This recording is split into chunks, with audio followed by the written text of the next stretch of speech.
Good evening.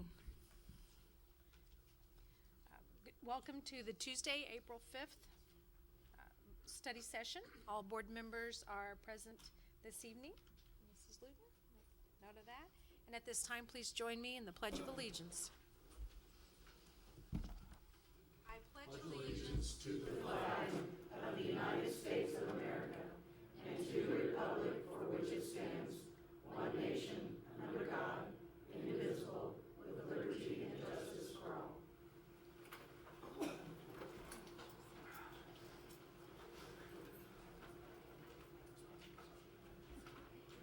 Okay, we are at approval of agenda, so at this time, do I have a motion from the board to approve the Tuesday, April 5th, 2016 Board of Education Study Session agenda? So moved.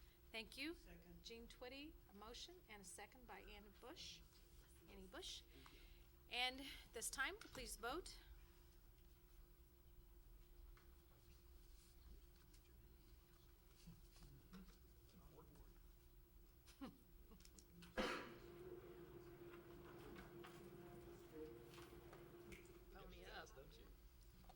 Does anyone kind of pop up to vote? Yep. I did it. We did it. Did I vote? No. Everybody but you. There's nothing on here. I will say aye. And then we'll see what's going on here. Okay. I'm going to need to vote later on. Public comments to address agenda item. At this time, the board welcomes comments from the audience about issues that are being discussed this evening. Ms. Luton, do we have any agenda item public comments? Not for the agenda item. Not for agenda items. Okay, thank you. We'll move on to our information reports. And at this time, we have an exciting report on our Focus School update. And Dr. Mike Dawson will present the presenters for that presentation. Present the presenters. Tonight we have pulled together a team to share a little bit about our Focus School status, how we've gotten there, and how we're planning to get out of that status. Tonight joining us is Phyllis Wolfram, who is our Executive Director, Dr. Jay Anderson, and Mr. Brian Hubbard, Director of Federal Programs. So we're going to try to tell you the story, a little bit about why we're here in legislation-wise, paint a little picture for comparison data. Mr. Hubbard then will talk a little bit about the technical part regarding the 3-year running average and comparable data, and then Dr. Anderson will wrap up by sharing with you the plan that we have put into place for our schools. So the first part I want to just share with you a little bit, and this is in your board docs also, is this is the Every Student Succeed Act of 2015 that was just recently signed into play. And I just want to let you kind of see those are the big themes of that act. And the big theme there is a consistent state-adopted standards, which currently DESE is working on the Missouri Learning Standards, and we're waiting for the state board to approve those. 2 is about a state assessment plan. Have to have a state assessment plan. The MAP test, EOCs, those are all moving forward. Those are the themes that you can kind of see, and that's just highlighting a few of them. That's not much different than our No Child Left Behind. So those were the same types of themes. The one I really want to focus on for you tonight is this 4th one, which is really talking about you have to identify students and schools that are underperforming, and you have to figure out ways to support them. So that's kind of where under this act, that's why we've come up with this, we have this rank and sort moment of identifying schools and then supporting schools as part of our requirement to DESE. So I just wanted to kind of paint that picture for you.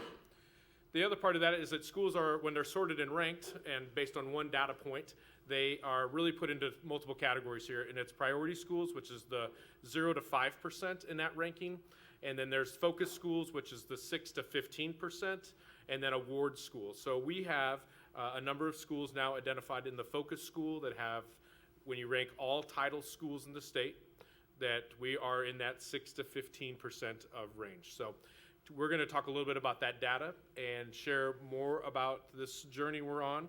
And I'm going to ask Mrs. Wolfram to come up and kind of take us through that part of it. Okay, I did it. So just to give you a little bit bigger picture, the total number of Title I schools in the state of Missouri, we're looking at 1,200 schools. For focus schools in the state of Missouri that fall into that percentage, 6 to 15%, 121. The priority schools in the state of Missouri, there are 61. Now, if you click on this link, and I won't do that for you, but you have that in your board docs, that takes you to the complete list of schools in the state of Missouri. So if you want to get a closer look, that'll take you right there. So here's what we're looking at with some comparison schools to give you a picture of where Springfield lies. As we look at other urban schools, similar in size to us, you can see the number of focus schools for Springfield being 9, 0 priority schools compared to Columbia, St. Louis, Kansas City.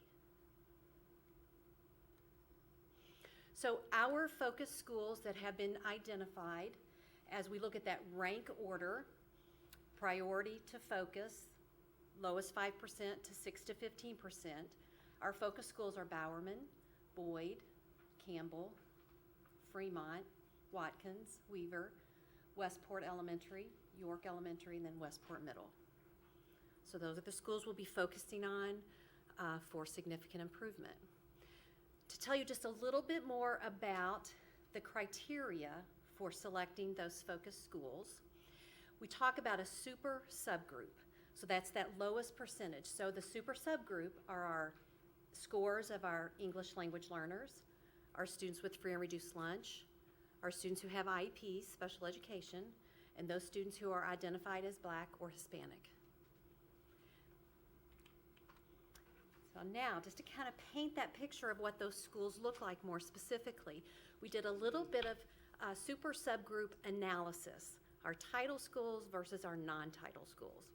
So if you take a look, we just put 4 up for a comparison, but if you look at Boyd Elementary, so of the 115 students who took the MAP assessment, because that's our high stakes testing that this is based upon, there were 115 students who were accountable, and of those, 96 fell into the super subgroup.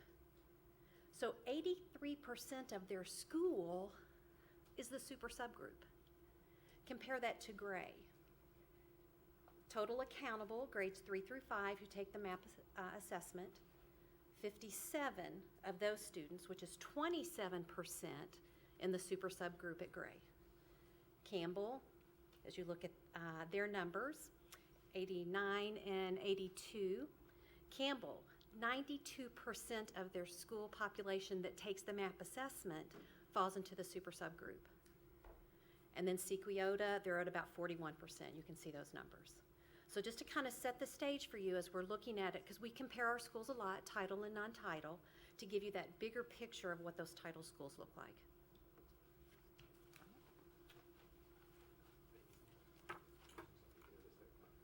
Okay, we have a report that we can take a look at called the Focus School Supporting Data Report, and this comes from DESE, and it has the data for each school.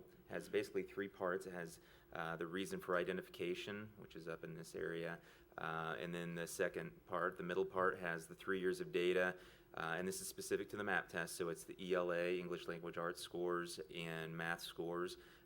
And because it's still tied to ESSA or No Child Left Behind, we're still looking at the proficient and advanced percentage. And then at the bottom it talks about the exit target, so how do schools get out of focus school status. This is a 3-year designation, so it's not really the same as it used to be with AYP and school improvement, where we have schools come on and schools leave every year. Once they're identified, then they're identified for 3 years.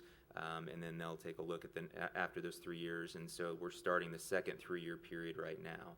We had 4 schools identified on the first 3 years. We had 1 school come off, Williams Elementary, and we have some more schools added now as well. So I want to take you through this report and look at some of the numbers. So the first part is the reason for identification.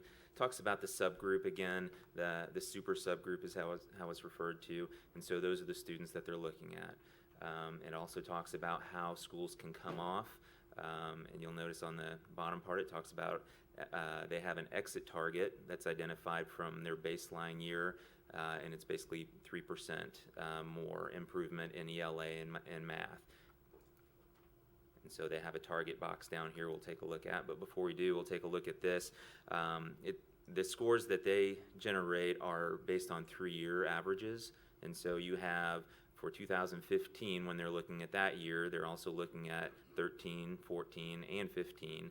And so they have the 3-year cumulative total over on the right side for English language arts and mathematics. So in this sample from Westport, they had 25.7% for the 3-year cumulative average in ELA, and then 21.2, and they averaged those together to get the combined average of 23.4. And so that becomes the score that we're looking at for their baseline, and they take that times 0.300%, and they get their exit target of 24.2. So that's one thing that they have to have at the end of those 3 years, is they have to meet their exit target, which is not a huge a percentage of improvement there, and so it's definitely attainable. The other thing, and we'll look at this down at the bottom. This basically identifies how many years they've been a focus school. And so if it's checked, that means that they were identified as a focus school that year. And if it's not checked, that means they weren't. And so they have to meet their exit target, and that's one. And then the second part is they also have to make sure that they're not on that focus school list for 3 consecutive years. And if at any point they are on the list, then they kind of start over. Okay. We'll take a look down at this box, and it'll give you the year 2015. It has that same information from the box up above, and then it gives you the combined average, which was 23.4, and then the exit target of 24.2. So basically two ways to get out of focus school status. One, they have to hit their exit target, and 2, they have to make sure for 3 consecutive years they're not identified as a focus school.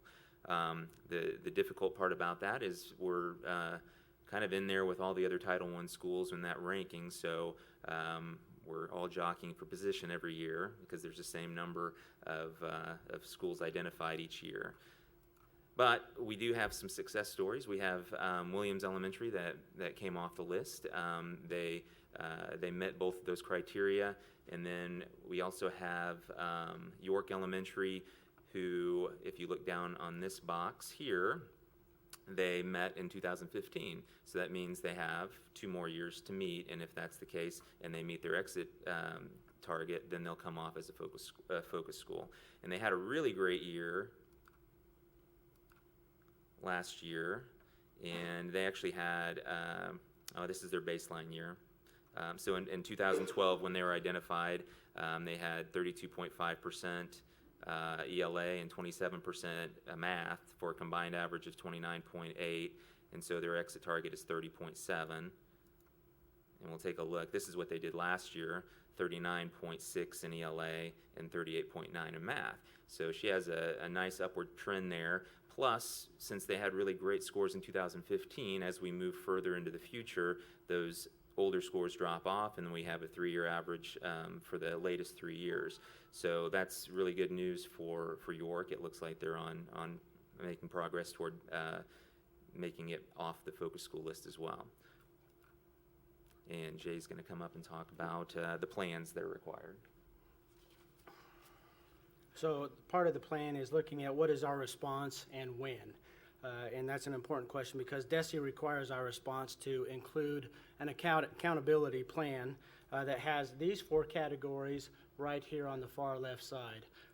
And they are leadership, collaborative cultures, curriculum and assessment, and instruction. And we'll get into specific 2 of those tonight to share that.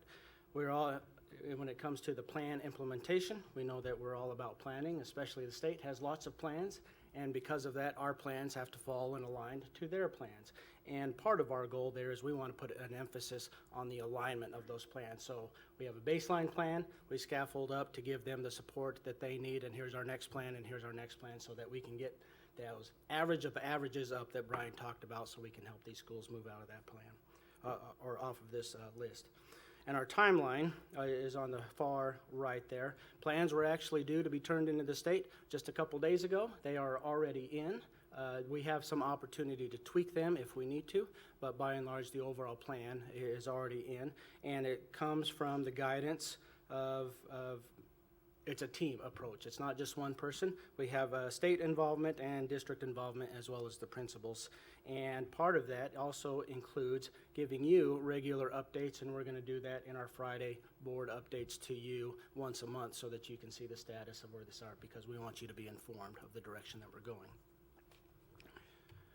So the plan requirements, one of them specifically, if you remember from the first slide, is dealing with leadership and developing leadership capacity of our principals. So of the 4 categories, there are 4 DESE options to provide. One of them is called AMP, and that's not one we're doing, partaking of, but we do have 2 that are of particular interest to our principals, and they get to choose on this one. So two of our principals are doing the State Leadership Academy, which is a fantastic program, and then we have a couple that are 7 that are doing the SAMS model and process, and I'm going to get into that one on this next slide. The SAMS is the School Administration Manager, and so you'll see on the screen there, what does that look like? What's that about? And it's really about using our time more effectively so that our principals are better about leading instruction and not managing stuff. And that's an important thing. It's hard to lead a building from behind the desk. We want them out in the classrooms. We want them collaborating with teachers and getting into the learning business. And so the SAMS model helps us be more proficient in that. And that gives you an idea of the time that it takes to use that effectively and to increase their effectiveness in leading their school. Angie Valchev, who was just our recent selection for the new Bowerman principal, she started as a assistant principal / SAM in our system, and she went through that process, and we're exciting. And this is what she said about the SAM process. I'm able to make a plan each day to be instructionally focused, and the SAM data holds me accountable for that. Instruction comes first. That is what I am here to do, lead by example of putting instruction first. And so that's a great testimony, and many of the principals are interested in that program specifically so that they are more effective in leading that.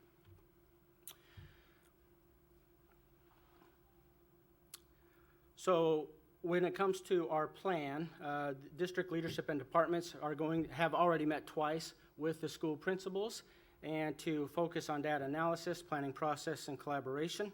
It's just so you know who is part of that team besides the principals. It is Ron Wilkin from DESE, and he does monthly visits with the principals, as well as the district team, which includes Brian Hubbard. Jill Palmer is joining us to make sure we have the most up-to-date data and using that to drive our instruction. Phyllis and myself are part of that monthly meeting when we'll be sitting down with principals and Ron to see where they're at and make sure we're holding true to the accountability plan. What does that look like at a building? So this is just a quick overview, and again, if you want to take a closer look, what does that plan look like? And you can see that it gives you the SMART goals, the rationale for those, and what are the strategies that they'll be applying that. This is a building example plan of the collaborative cultures. Here's one around curriculum and assessment. And when you look at those, you're going to see that things that we are already utilizing, we can capitalize on, such as iReady, Alex, so forth. So we don't have to go outside to do different programming. We can use what we already have to help the students keep going and growing. And here's one on effective instruction. All of them have measurable adult behaviors, so this is more about not just kid growth, but adults growth, teacher growth. And a sample building plan here of, it's not just the district folks and principals meeting together, teachers are involved. You can see here's an example of that when they are involved, when they get on board. Literacy coaches are included on that. So there's a 30, 60, 90-day period, and it's always up for review, and it's very fluid so that we are making sure we are being reactive and proactive to what's best for the building and the needs. Besides that, we did receive, DESE provided some financial support. Anytime that you're given this status, they realize that you just can't support that out of air, and sometimes it requires a little financial responsiveness to that. And it's based upon a per pupil allocation, and so that's why you have different funding amounts. It's based upon their student population. That gives you an idea of how much assistance we will get from the state to support this. And that also is part of their accountability plan, how they will spend that and in what ways they will use it to help support this. So at this time, we open up for any questions or thoughts, comments that you have for any of us on the team. Chair. Is a three-year average, I believe you're right. Is a three-year average to hit the target? Right, right. Once you hit the target, are you, and I've got a follow-up question, because I think I can answer, I think it answers my question, but I'm not sure. Once you hit the target, do you have to sustain the target for a period of time, or you're off when you hit the target? I believe it's by the end of those 3 years, you have to be there. And if you are, then you're off. As long as you've also had 3 consecutive years of not being identified as a focus school. So there's two, right. Well, you could not meet the actual exit target until that 3rd year, and then that would still be okay. But I think in order to come off of the focus list, you're going to have to be very close to it anyway. So those two kind of go hand in There's some hand. sustainability. Exactly. Requirements in there, because it sounds like it's a race. You could still have a significant increase in your target and meet your target, but you could still fall in to the focus group. Correct. If everybody else grows faster than you do, or improves faster than you do. Right. You're still in there, and you're sort of chasing the moving target. Unless Right. your neighbors fail. Unless your neighbors. Right, but, and I had this conversation, I went over and talked to the Campbell Elementary today at their staff meeting and just kind of gave them some more information about focus groups and, or focus status, and I just emphasized that we're always trying to improve, and, you know, we're in control of the things that we can control, and we can't control some of those outside factors, so rather than, you know, you're right, it is kind of that moving target. It's about what we're doing at the school to try to look at data and to improve. Yeah, I mean, I'm real concerned that we're heading northeasterly in an improving target than I am how I compare to my neighbor school. Right. Even though you're still gonna get designated focus school, you know, I don't wanna hit the target and then stop and worry about it. And we could get to all 50% if our neighbors do it too. We're gonna still be in that 6 to 15% range. So, yeah, you're right. Any other questions? Did Williams and York use, since one got off and one looks like they made a lot of improvement, did they use the SAMS model? Yes, they're both doing the SAMS model. It just seems, I don't like the 4 to 9 number. I understand all the numbers, but it's still, if there's 1,207 means you're dividing 1 through 21 or something. So I don't like that, but I like the fact that in Springfield, we have schools who look like other schools on their percentiles, and they now are moved off the list. So it's not like we can't do it. It's just, I think if we've got local models that replicate other things in our district, then I know the state comes down and they bless all the stuff and do everything, but really we've got people here that are doing it and getting us off the list, that somehow they ought to be the ones helping those that are on the list or close to getting on it. Because these 9 could get off and there could be some that are number 122 or 123 and ready to be on there. So the positive thing is, to me, we've got local schools who are on it and with the same population that changed and are not there. So we need to clone those. I just don't know, you know, sometimes we travel a lot of places to see what somebody else does, and we just need to go out on Nichols Street or Kearney and we'll find what's working, and we don't have to go someplace else to say, how did you get this done? But I don't know. I mean, I understand what Jerry says, but, and that we hit a moving target, but somehow we don't want to have any in that. That ought to be our target. To me, none in that area, so, I don't know. We should be outgrowing everyone, and that's how you Yes. get, that's how you get nobody there, is outgrowing everyone. And you hate to have to race with others, but that's how you get off, right? That's how you get off, you Outgrow. outgrow Yep. what they, don't let them come see what we're doing. Keep your Just secrets to kidding about yourself, that. right? There you go. Kidding about that, but really. Any other questions? I have a quick one, I think probably for Jay. On the slide having to do the school administration manager research, the SAMs, and it shows where the average principal gain in instructional leadership time, first year, second year, third year, and so give us just a little quick overview of, does that mean that the SAM takes on more duties, managerial duties within the building, allows the principal to be out in the rooms? Yes, and so. We feel comfortable doing that because the first year SAM gets more comfortable with the management of the building? They're very uncomfortable with it, and that's what, I think that first year, especially when all of a sudden, one of the biggest question to any leader is, do you have a minute? And the first answer that we teach them is, absolutely, and this is when I'll have a minute, but it's not gonna be right now. So, because I am going to spend my time in the classroom right now, and so it's about scheduling, purposeful scheduling, especially during the school day, to be in the classrooms, and then take care of the managerial stuff. So that that SAM person is in a sense holding the principal accountable for how they're spending their time, and clocking it and marking it and showing them how they're doing it. So it gets uncomfortable, but then it lands in a much better spot. And then does DESE provide the resource for the SAM, or is that, maybe I'm not clicking with me, but does that come from the dollars The that training will come out of the allocation of the dollars comes if out they of the choose to do allocation? that. So if you choose a SAM, you do that out of your allocation, there's not some additional? Correct. Okay. Just in closing, I want to follow up on Bruce's comment, which was about utilizing in-house experts. And so this has truly been a collaborative effort between curriculum, blended learning, federal programs, elementary department. So we are wrapping around and using in-house experts to really support these folks versus having to go outside the system.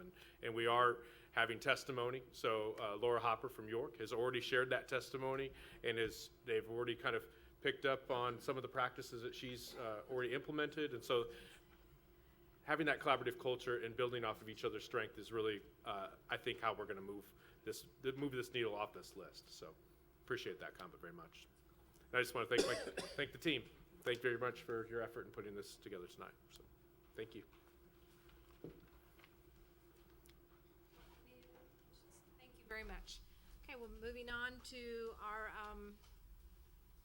preliminary contracts, agreements, and change orders for first reading.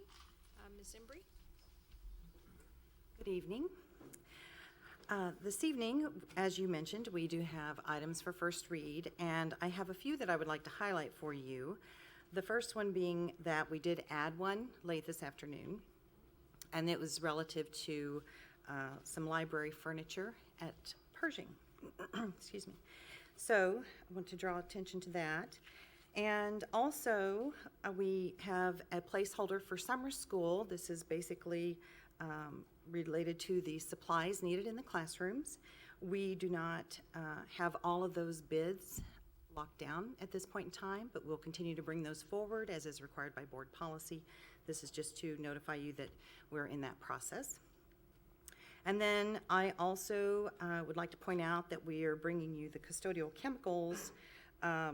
We went through that 60-day trial period, and so this represents the recommendation for that, and this is all relative to us bringing that in-house as opposed to outsourcing. And then the last one, and there are a number of them on here, I'm just kind of picking out some highlights. The last one is relative to the KAC remodel, and we had released that bid, and the 5 bids were received on April 1st, so this is just-in-time delivery, basically. And the apparent low bidder is Nesbitt Construction for a comprehensive bid of $996,200.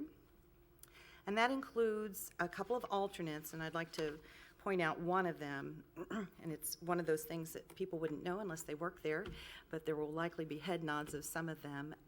Apparently, there was significant insulation lacking under the floor where the garage is, and so the alternate for $64,400 will not only provide an appropriate level of warmth for feet in that area, but it will bring to us, we anticipate approximately 41% increased energy efficiency in the wintertime and 44% energy efficiency in the summertime.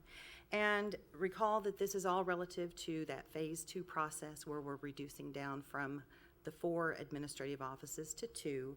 And with that, we are increasing our staff count from 30 in the West Wing to 70, and additionally reducing the square foot per employee. And I have posted some of that information for you on board docs to read. And ultimately, we anticipate an annual operating reduction through this whole process of $366,000, and that's limited to rent and utilities and maintenance and custodial. So that concludes the information I'd like to highlight. If you have any questions, I'd be happy to answer those. Any questions at this time or comments? So I'm sure as we have time. Okay, Tim. I've got several, Carol. Okay. Just a comment on the craft. It's probably, the construction bid is probably more than anybody wanted to see. But it's, and the truth is that we've already spent quite a bit of money on administrative facilities when you consider the Bentley building. But I think we've got to look at that as not money spent so much as investments made, and looking at the payback. That $366,000 figure that's here in the description is helpful, because otherwise it's just sound like we're spending a whole lot of money on administration and administrative facilities, and in a way we are. But if we can get a payback and go from a number of facilities down to 2, I think that time will show that this has been a good investment. I just regret that it couldn't have been less. Sure. And then on Westport and Pleasant View, we've got some roof replacements. I know that we've got a facility master plan that's underway, and I see that this is $600,000 worth of roofs to go on Westport and Pleasant View. I want to be sure that we're not putting, I'm sure that these buildings need roofs, but I guess the other question is, do we need these buildings? Right. What do we know about that before we approve this roof? And we've actually had that conversation, and that was part of the entire evaluation process as we identified the items that needed to be placed on hold. We do not foresee any time in the near future that these buildings would not be needed for instructional purposes. And in the meantime, we continue to have significant leaks and damage that's taking place inside those facilities. And so I appreciate your question, and we did vet that. And then the last one is just on the Fremont project. I see there's a change order that's fairly significant, $35,000, a little bit more. I'm guessing that this was an omission in the design phase that now has to be taken care of because we just flat got to do it. That's correct. This money, I guess, would come out of the contingency amount that's already in the overall project budget. I'm going to say correct, and I'm going to turn to Scott, and he's affirming that. I want to make sure that wasn't allocated elsewhere. It's been vetted whether this additional cost is what we would have paid for had that omission not been made. Absolutely. In the first place. Okay. Great questions, yes. Okay. We will not be paying any premium, overhead, or profit related to those items. So no premium, overhead, or profit related to those items. Okay, sure. And any other questions that you come to mind as as we think about this for the next 2 weeks, please, make sure you direct your questions to, Ms. Embry and CC me, so I can kind of stay on top of questions and, English, I know you'll be doing that in June. Aha! I learned that trick in the classroom. Yeah, I know. We'll call you at home. But anyway, so please review all this. If you have questions, bring them forward, and then we'll be ready for a vote, our regular meeting. Okay, so we're gonna move on. That's okay. I have to do a little bit of that. This is my last time to do that for you too, so. Board policy, 5.01 board policy, adoptions revisions. So with this list, we are down to, I believe it is one MSBA board policy that was part of the overhaul of the system. Right about when you leave, we'll be done. So thank you for your engagement in the policy work. So it's your going away gift, Annie. But these are those piecemeal. You know, we said we had a couple left in G, a couple left in I, that we had to do some review over. Same thing in J and K. So they're in different spots. Read through them if you have any questions. Again, these are MSBA recommendations vetted with our feedback, and you can see that in the print in those policies. Look at each one of them and ask us any questions between now and then. And then we will have one more coming in the next couple months. We still have legal review and some questions about it. And then we will have, the process now begins that we'll begin to have updates. So, but the updates will be bulky, but they won't be months and months of updates. They'll come a couple times a year. So we're getting really close to being in a good spot. Any questions that you have tonight? Wonderful. If not, you got 2 weeks, feed it to us and we'll get them to the right spot. So, Jerry? A couple. Yep. On the graduation requirements. Mm-hmm. The 25 credits. Mm-hmm. And it's how that relates to the state requirement and other schools, our cohort schools, if. Comps. Yeah, comp How do we schools, how comp? are we comparable to Yeah. other schools? Great question. Let's dig into that. Do you know that answer, or you can get it for him? Yeah, so that's a great one for us to work on. So, I do believe we're above the state minimum, We are, that's what I thought. Right. I wasn't sure how much. I was just, but I'm not sure as we comp compared to others. So, I'm not complaining about Yep. that. I was just wondering what we were. Yep. The other one dealt with the online component, and my question dealt with more, there's not a limit on the number of SPS online classes. But then we come down and say, if they're not available, you can take one correspondence or from a recognized or accredited university. Right, yeah. Is that one for 4 years? Right. Is that what that means? Good question, Mike. And We can follow up- dig in. I need to follow up. We'll dig in to And make the sure if follow-up that's to that one annual is- or if that's one.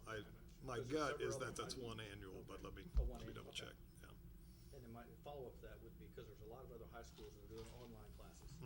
Right. Does that rule them out to take, for a student to take a class from Park Hill, Right. whatever class it might be, or is that run through the SPS online? Right. Which would count Right. in that category? I didn't want to limit the options for the students Sure. to take, because like I said, I'm not a big fan of the correspondence class. Yeah. Been there, done that, and it's. Our primary gives you credit, but tool. It doesn't give you much learning, but. Primary tool would be SPS Online, and we're developing and building that up to give kids lots of options on when and where. If we don't have the offering, then we would typically look to MOVIP, which would be the state location. And if they don't have it, right, which has got its own issues and lack of funding, we know those things. So that's one other avenue. And then if that's not the case, then we could look for outside providers. The key is, if we're providing it, then we would have to have some kind of agreement with those outside providers in order to still collect ADA for those. So, I just, yeah. I But didn't know we'll- if that was limiting us to Yeah. just a university as opposed to a, right, other because some high schools have solutions. some really good programs, Right. really good classes out There there. are. And there are a lot of high schools that have already started those partnerships, Mhm. right, where they have a consortium network support. Not a lot of that in this region, but that did exist in the Kansas City region, but it is the future for Tried to sure. MSBA to put Yeah. that whole thing together. Yeah, kind of struggled, and Kinda. it will reinvent, I'm sure, It will. so. Good questions. We'll have clarity on the number per year for outside, if it's one total or if it's one annual, so. Thanks. Any other questions or comments? Okay, thank you. We'll move on to new business, 6.01 Audit Charter update. Ms. Embry? Thank you, and I brought the rest of my items because I think we have a few to cover.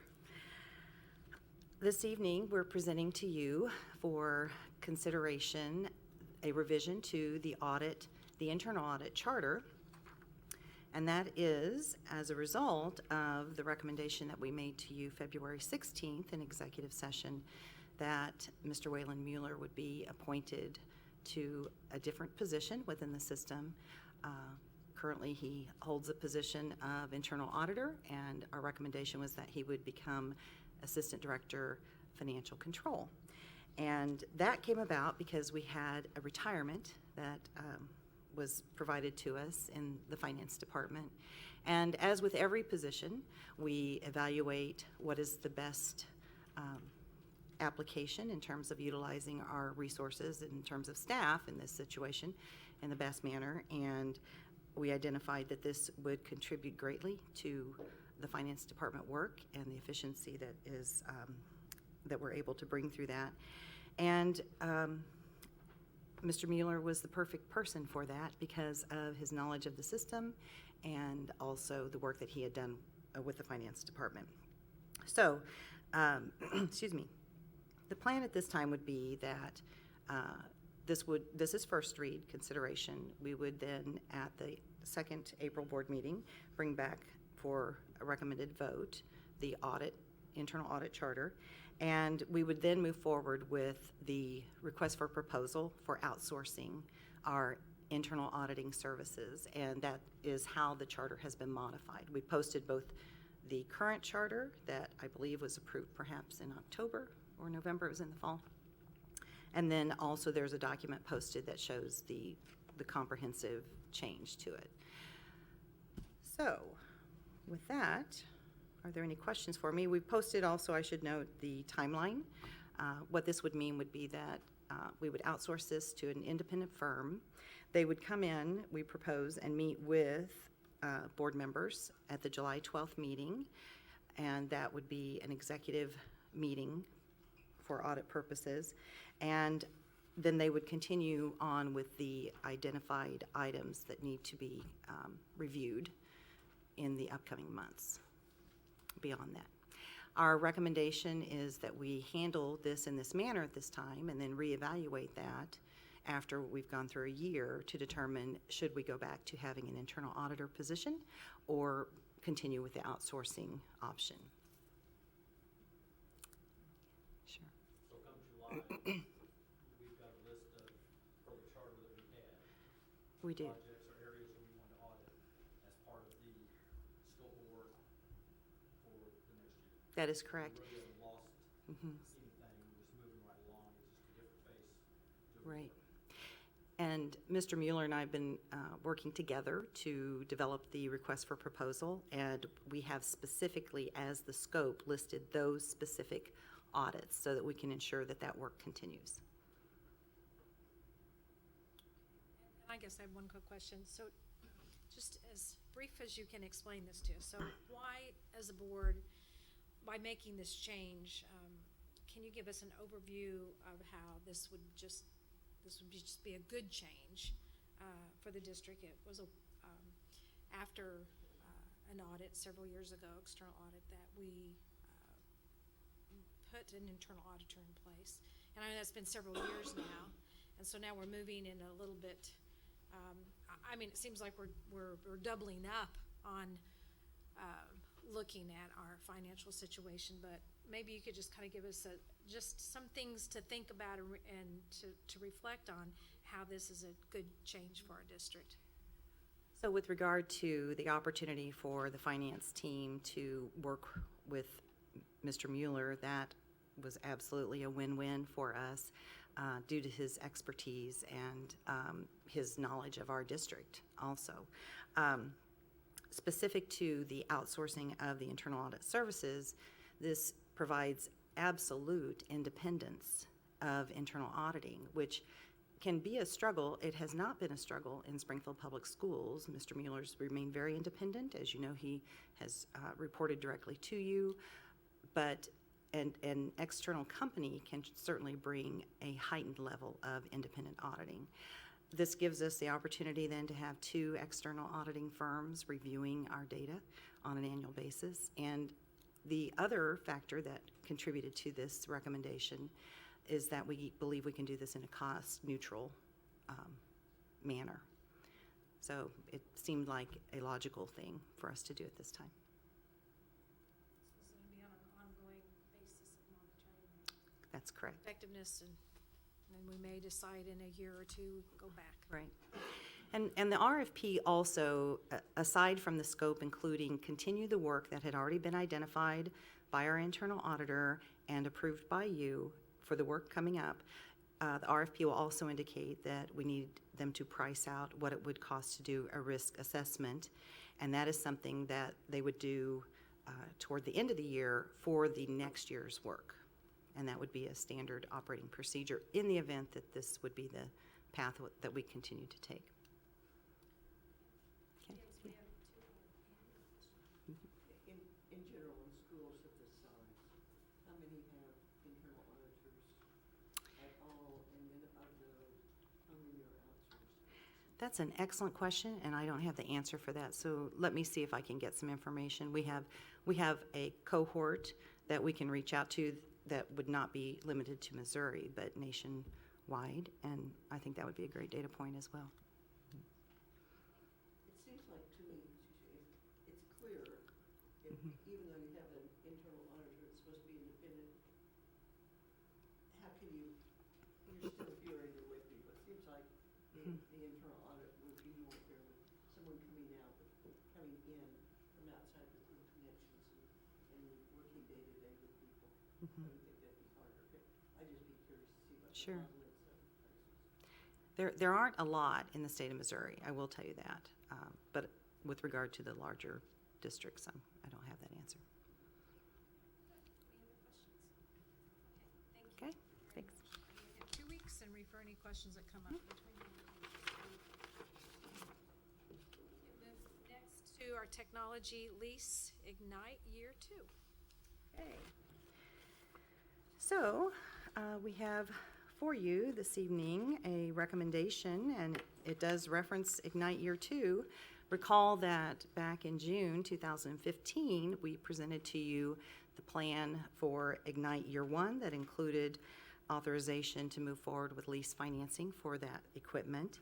And so this evening, the recommendation, as is documented, includes Chromebooks and Chromebook cases, iPads for Ignite, and also iPad cases. And we've explained for you how many devices this would be in total. So 8,345 Chromebooks and 900 iPads. And this provides for not only grades 3 through 12, but also kindergarten through 2nd grade. And the work that would happen beyond this then would include launching an RFP for a lease financing. We would have just-in-time delivery of those results in time for approval April 19th, so that then we could move forward with locking the rate in and secure that transaction. And all that is within our original budget projection for the lease financing. Actually, we anticipate it being lower than we had originally projected by around $100,000 per year. Yes? No hot spots. Great question, and actually, Mr. Bruce Douglas, our Director of Technology, and I had that conversation today. They're continuing to evaluate the Khajiits and other hotspot opportunities. Right, and the recommendation will likely be coming forward at during the May meetings at this point. Okay, any other questions? Okay, so again, we have some time. Well, actually, if we have questions, we can always ask questions at any time, but I appreciate your reminding us of the process that we started with the lease purchase aspect of Ignite Year 1, and we're just continuing that with Year 2. For those of you that kind of stay up with the tweets that are going on throughout the district with the Ignite grants, are they Ignite grants? the Imagine grants that teachers are requesting to assist with setting up a classroom environment conducive to learning with the technology are pretty amazing and fun to keep track of. There's a lot of interest and a lot of activity and a lot of neat things going on to see what some of the students have put together in requesting their Imagine grant is quite creative. We have a creative group of teachers and students, so anyway, and that's what this is all about. So thank you for that update. Okay, moving on, unfinished business, budget development bond funds. Yes, There. I came prepared, and I'm sorry, wherever Mr. McKenna went, I bumped him off of Prezi. I bumped you, sorry. We can only have one up. Oh. Yeah. Did you say forgiven? Forgiven, thank you, Parker McKenna. I appreciate you. Okay, whoops, let me go back one. Okay, so yes, the journey continues. I've had a lot of fun doing this. I don't know if you all have enjoyed it as much as I have, but this one will be fairly short. It's about our bond funds, and here we go. So recall the pie chart, and as you can see, bond is over here in the current year, approximately 9.4% of all funds, and the bond monies are actually funds 41 through 47, and we will comment about that later on. So this was our schedule. So look at us. We are 3 down with bond tonight. Again, that shows the slice of the pie, and it's important to note that we often talk about operating projections and operating funds, and the reason for that is that other funds can fluctuate significantly, and they are not supporting directly instruction in the classroom like our operating funds are, but certainly they're very important in supporting what we do in public education. So just that reminder that funds move around, so you'll see that pie move around from year to year. The discussion objectives for this evening are not only the sources, but talk a little bit about the 2013 bond funds. I'll comment about the Standard & Poor bond rating, election calendar and vote required, bonding capacity, and tax levy requirement. So the source of funds is very limited. It's your account balance rollover from June 30 to July 1, as with all of our other fund balances. And we also can sell bonds through a taxpayer vote, and then we can earn interest on those bonds. That is basically the long and the short of it. Bond funds are very limited. The focus is very limited. This shows you a slide of our expenditure trends over the past year. Again, you can understand that they would have ramped up because we had the 2013 approved bond issue to sell and then expend. So in the current year, we have $31.7 million budgeted, and what we did at the end of last year is we went ahead and budgeted the full amount remaining, not knowing where that would head, and then in the current year, we've expended approximately $25 million, and that was as of about a week or so ago. We're estimating right now that we'll be budgeting for next year probably $12.5 million of the remaining bond funds.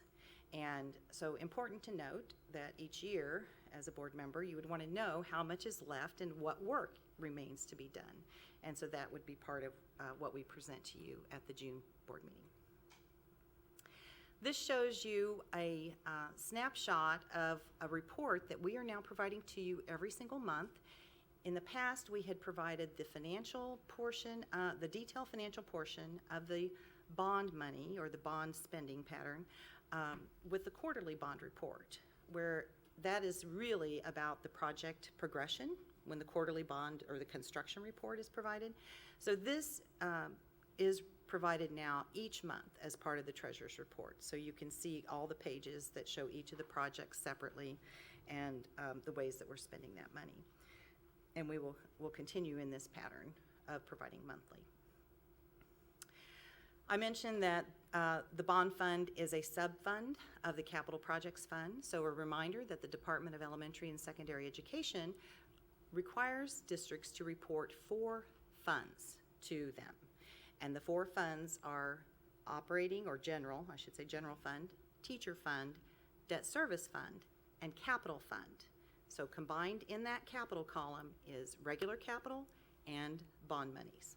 There is a line on that report to the state that indicates restricted, and restricted always represents your bond fund balance, okay? Okay, so the state requires that we provide information reporting separately. I mentioned the restricted part. We also maintain a separate bank account for bond money. It allows us to easily track those expenditures and also to easily allocate the interest to the bond account. So the status of the remaining projects, I mentioned to you that we're providing that monthly financial report.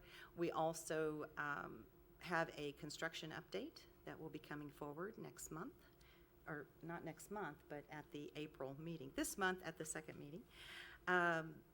We will be ultimately providing you with a recommendation for the unallocated funds. And the other considerations for us include, we do have staff members who are paid for by bond funds. They're the project managers.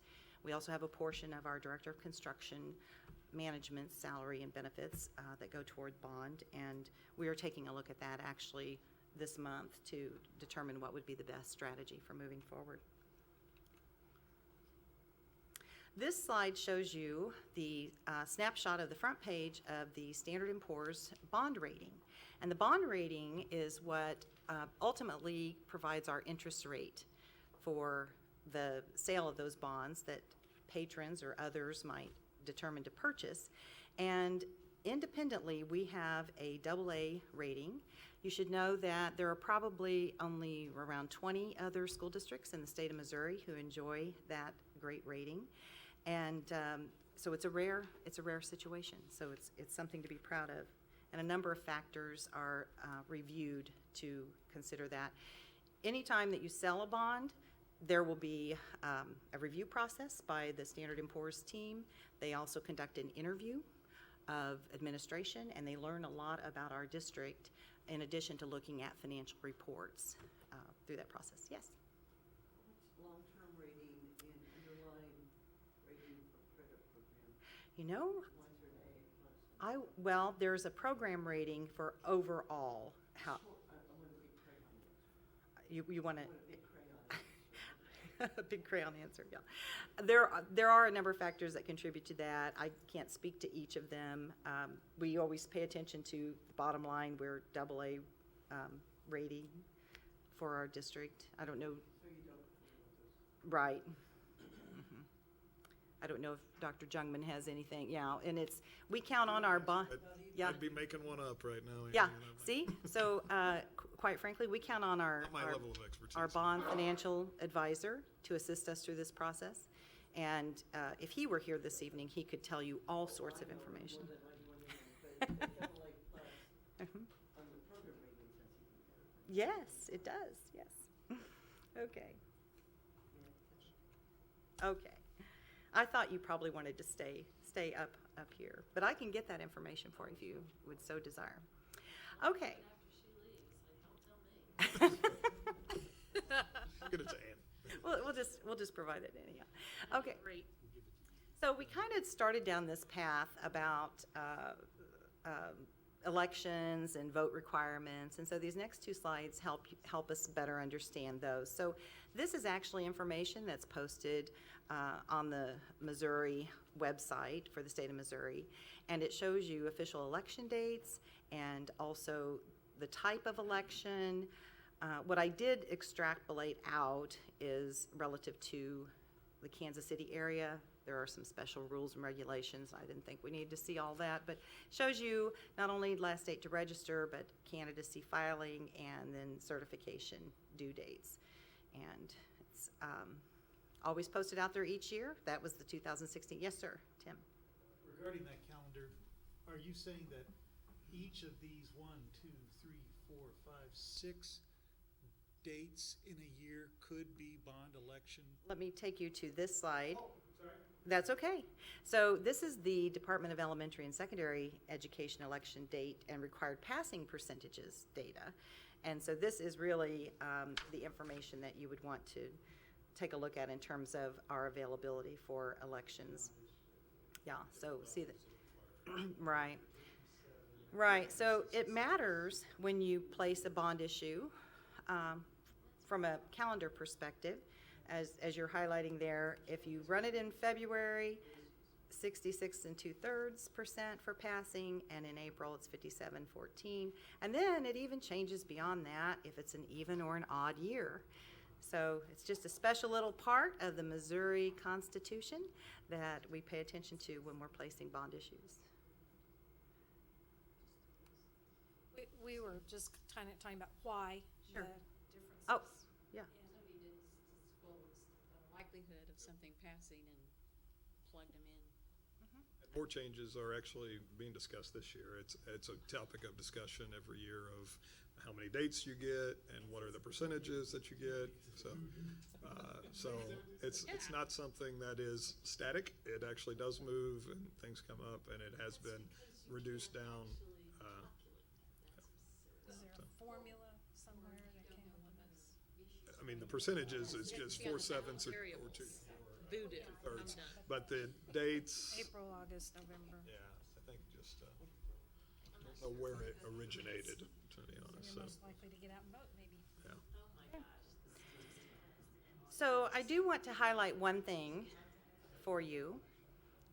I'd like to highlight something for you. I would, Something thank you else. for that, yes. That So I am moving done right talking along, yes. So the levy, the requirements for levy, I want to point out for you that that is in reference to the operating levy or tax rate ceiling increase. And when a bond issue is passed by patrons in the district, by nature of passing that bond issue, they are also passing the debt service levy required to fund it, okay? So that's important to note. So you don't bring forward a debt service levy. It is generated based on, yes, and that is all relative to the sale of those bonds, the structure of the debt. We talked a little bit about that during the debt service conversation last time. So, any more questions about this? Okay. I knew you'd love it. Thank Okay. you. Okay, I'm not finished, but I'm moving along. Okay, so this slide references that per Missouri Constitution, and I have a little excerpt of the article that speaks to this. And per Missouri Constitution, we have a 15% bonding capacity cap, and that is of assessed valuation. Now, in our school district, we enjoy a commercially stabilized assessed valuation. We are not all bedroom communities where there's very little commercial and it's all residents and therefore kids, which can put you out of balance in terms of your enrollment's high, but you have no commercial base to help support the needs in the district. So we don't have that problem in Springfield School District. And so, again, it's a different conversation dependent on the district in which you reside. It's a real problem, though. If this would ever come forward for a vote of the public, it would require a vote of the public. And for the benefit of other school districts, we should always be ready to pass that because of their unique circumstances. The bottom line is, we still have local control, and the patrons of the district would be still voting on any bond issues, regardless of where this cap is placed. Even if it were 20%, that would help significantly. But again, it depends on the situation of that particular school district, their enrollment. But it would be unwise to change a constitutional article to suit the needs of one district, so we need something that would benefit everyone, don't we? You still have a local vote to pass a bond issue. Agreed, but you were suggesting something about changing this basic language. So there is legislation that comes up every year about changing this language, and 20% would be around fixing it for, it's not just a, for the majority, I think 20% would It solve would the probably, issue. yeah. You get into the real issues in two different scenarios. The one that Carol described, high residential growing district, no commercial base, not enough bonding capacity in order to build the building. So what happens at that point, you can still build buildings, but you have to pass the lease purchase issues. and you have to build buildings on a lease purchase project instead of a bond project, which means you pay a little bit of a premium probably at that point. And then the other issue is in real small districts with very little local wealth. There is not enough to do even major projects in those. Sometimes those are just renovation projects because the capacity is not big enough. So it does affect a number of districts. It's been proposed a number of different ways to solve this issue. No time in our future do we see it being one for Springfield, but it does hurt a number of districts at different spectrums.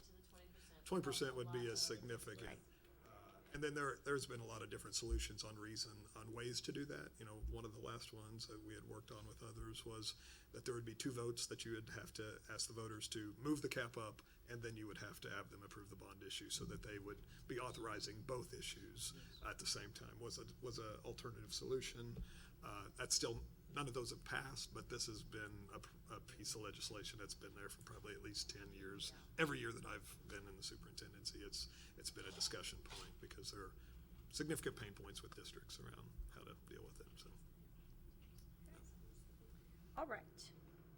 So this slide shows you our bonding capacity as of March 2016. So again, you can see that based on our local assessed valuation, and we also are allowed to factor in an estimate for the state assessed valuation, which could be railroads, that type of thing. We end up with a total assessed valuation, and from that, you add to the debt service fund balance, so whatever's in your checking account, you can add to that assessed valuation total to derive your total bonding capacity. So currently, in Springfield Public Schools, our bonding capacity is in excess of $513 million. And our existing debt is $253 million. So you can see that we are less than half of our debt. And that, again, there are a number of school districts that they are up against that total allowed. Bruce, did you have a question? Okay. So if you look at this, one might ask, well, how much bonding capacity, or excuse me, how much of a bond issue could we sell today without increasing taxes? Okay. And if you look at the balance of the debt service fund, you see that at no time are we dropping below $10 million. Now, we're allowed to carry forward each year the amount necessary to fund the next year's loan payments or debt payments. But technically, we could do a $10 million bond issue that would still require a vote of the taxpayers, but we could do that without increasing the debt service levy. Now, that's if all of the other factors stay constant, if there's no decline of our assessed valuation. Likewise, if there's an increase in assessed valuation, then our bonding capacity grows. So, but it would be a very minimal impact. So if we were going to need to do, let's say, a $50 million bond issue, as you can see, we would not reach that point in time until down here around 2032. And it depends on how much you would be talking about for a future bond issue. Any questions? Okay. Okay, so I put this in because this is just-in-time information, and when we talk about identifying needs in the system, that's how a bond issue becomes an item for vote on the ballot. We identify our needs, we engage with others through that process, and as you well understand, we're in the middle of this facility master planning process, and that is all about identifying our capital improvement needs throughout the district. And we have committed that we will have community engagement opportunities. This is a first glimpse of those meetings, and information will be coming out this week with regard to those opportunities, and there will be some special invitations that go out just to ensure that people have awareness for this. So the first of the 5 is to be held at this building. It's actually meeting room A, and that would be Monday, April 25 at 6:30. We have Tuesday, April 26th at 7 p.m. at Reed Academy. Wednesday, April 27th, 10 a.m. in this room, KAC boardroom. And then Thursday, April 28th at 6 p.m. at Cherokee. There's also an additional special meeting for staff on April 26th. So those are the 5 dates that have been identified by the MGT of America team, and working with our Director of Communications, Teresa Bledsoe. I appreciate her for her assistance in that. And this is, I'm not taking you to the webpage, but for your benefit, we now have, the website is launched with regard to the facility master planning information. And if you go to the district website and then you access facility master plan under Find It Fast, you can learn more information about the process and the engagement that has taken place so far. So they are in the process of continuing to evaluate our buildings, and they will then provide us with those scoring rubrics with regard to the highest needs, and also a recommendation with regard to the work that needs to take place in our buildings to provide an appropriate learning environment for our students.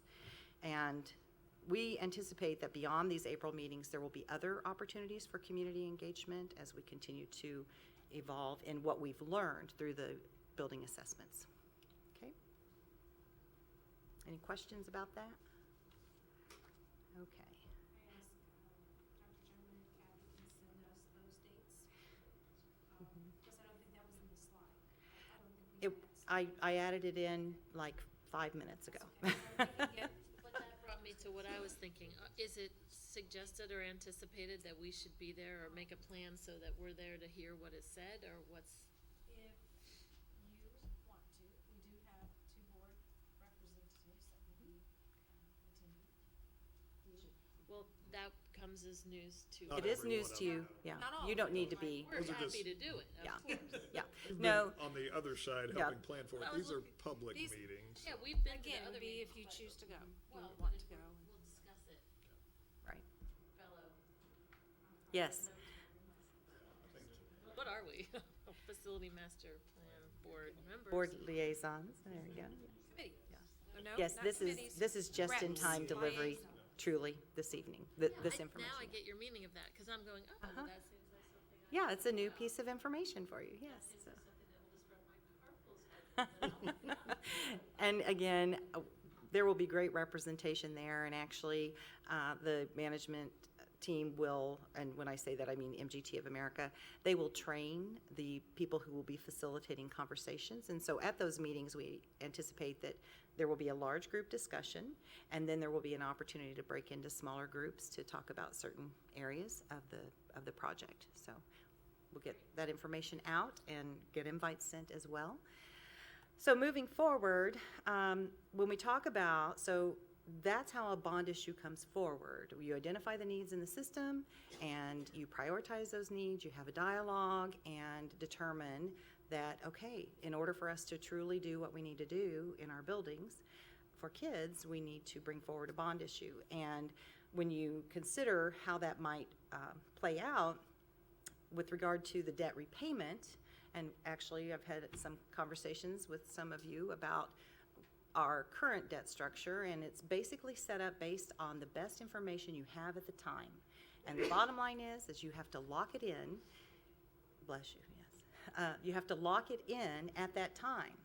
And we do 20-year notes, 20-year amortization schedule for bond, and there's a 10-year call. So the one and only opportunity to restructure that debt or refinance it, while you may be able to do that multiple times all year long on your home, we can only do it at that 10-year date. And that's why sometimes we'll do a refinancing obligation that will set us up to be able to pay down the existing debt, have a new loan that's at a lower interest rate. Or again, it could change the structure of it. So it goes back to what's our bonding capacity, what is the ability for us to repay this, and how would that play out in terms of the interest rates then that would come forward from that. So we look at the estimated increases in assessed valuation as well to determine parts of that debt structure, and again, the interest rates impacting it. Yes? I'm sorry if I missed it. What is the source of that 10-year, the fact that you're only allowed to restructure every 10 years, what's the source of this? I don't know that I've ever, yeah, the bottom line is that if an individual or an entity wants to purchase a U.S. Treasury or whatever it is that's that's financing this bond, that's actually the money that they're contributing, they want to lock in that interest rate for a period of time. It comes from the institution that's. Yes, and if we don't, if you don't have, and actually, there are other structures that you could do. I think that there are some smaller school districts that might even do a 5-year note. The shortest, there are other firms that do use 5-year calls, but the question is, do you pay a premium to Right. get the 5-year call? Yeah, So that's the. you'll get a better the interest risk, rate. Right, so, Typically. they want lock-in on term, right, so that's why you hook up for the 10 years. Great questions. Okay. All right, so this shows you, I wanted to provide you an example. So again, I'm referencing a $50 million bond issue just because I need a placeholder to talk about some of the factors. So the assumptions that I have within this would be today's interest market and a 20-year amortization, again with a 10-year call, but a 20-year amortization. And that in this situation, I requested information relative to equal installments of principal paydown at $2.5 million per year for each of the 20 years. And another piece of information that's important to note, that based on our current assessed valuation, 1 penny of levy generates $340,000. So the question is, how many pennies will it take to fund a $50 million bond issue with these factors applied? Equal installments of principal and the current market on interest.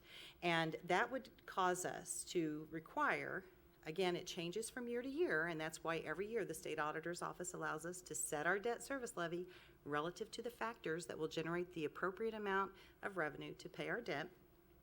We would be required to have an increase in debt service of 7.65 cents to 12.5 cents, and actually the higher number would come out the gate first.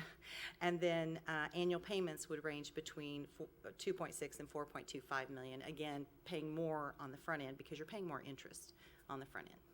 Does that make sense? Okay. So that gives you some context as we move forward in our conversations. Okay. Look at that. We're at the end. Do we still have any questions or need clarification, or did we cover it throughout the journey? We stuck with you best we could. Thank you. And you know, oftentimes we try to push all this into a couple of meetings, and there's a lot to talk about. I don't think you're talking about it ahead, at least in my schedule, but when you sell the bonds, what do you do with the money? Because you don't need it all at once. You don't need it Right. on Tuesday after you sell the bonds on Monday. Right. What do you do with the $50 million bond money that you get and manage that? I don't know if you're talking about that down the road or not. So by the time the bond sale occurs, you would already have your construction plan developed. And what we do is we develop a construction, I know, Tim, you can answer lots of these questions because of engagement through your work, but basically you develop a cash flow need based on the timeline of work, anticipated work, and we immediately invest those funds so that we start earning interest on them immediately. And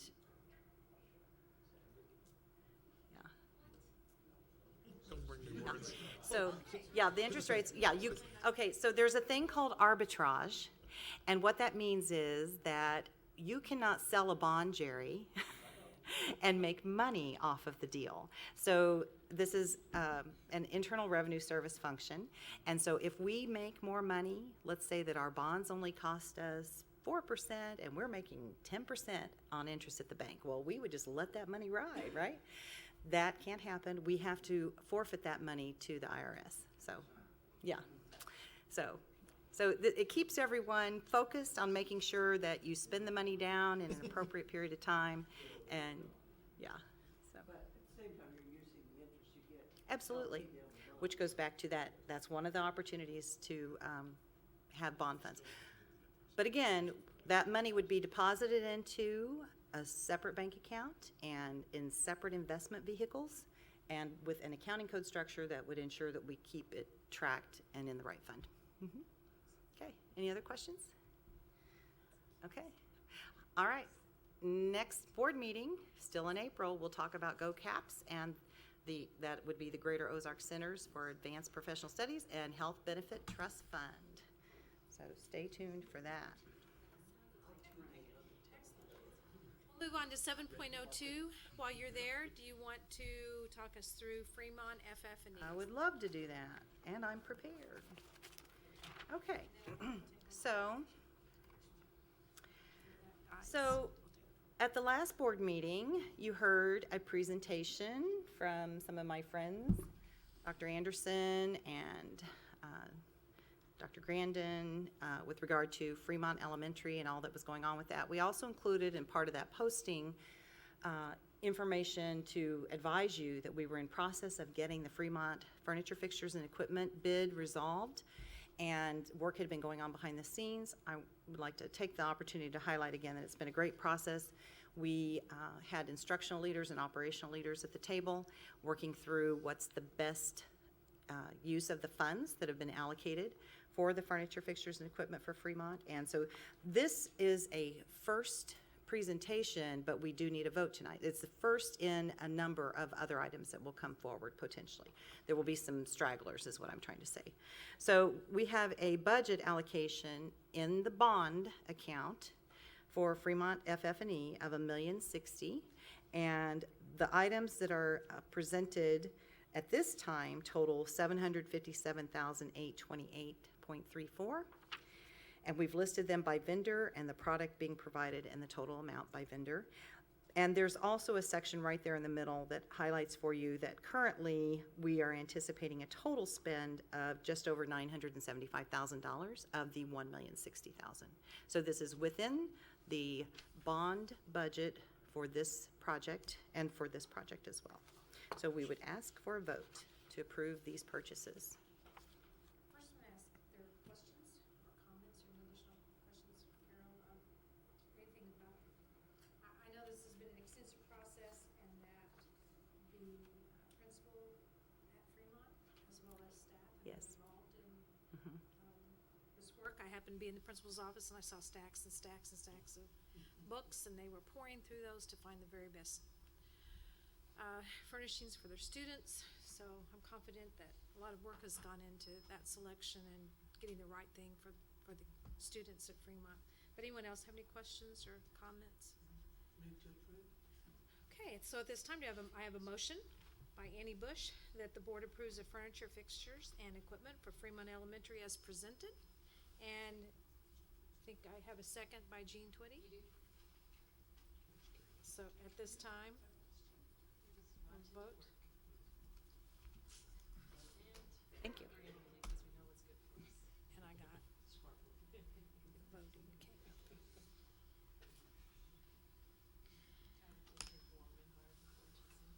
Well, thank you, the vote is complete. And at this time, we're going to take just about a 4-minute. 4? Okay, 5. Okay, so you have a 5-minute break, and then please come right back, and we will continue on with our public comments for non-agenda items. At this time, we will move to 8.01 public comments. This is the opportunity that the board allows for comments on topics not related to the printed agenda. And please, our speakers, be reminded that comments are limited to 3 minutes for each speaker, and there will be a timer that you will see on the screens to help you monitor your time.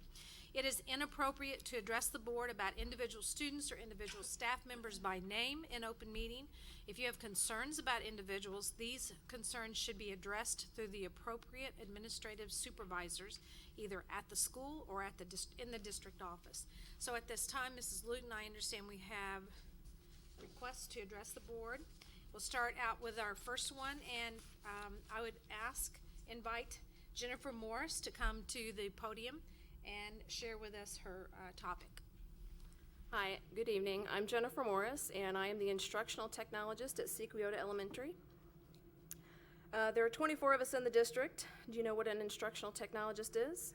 I looked it up in the instructional technologist in the Merriam-Webster's online dictionary, and the dictionary was stumped. It didn't know.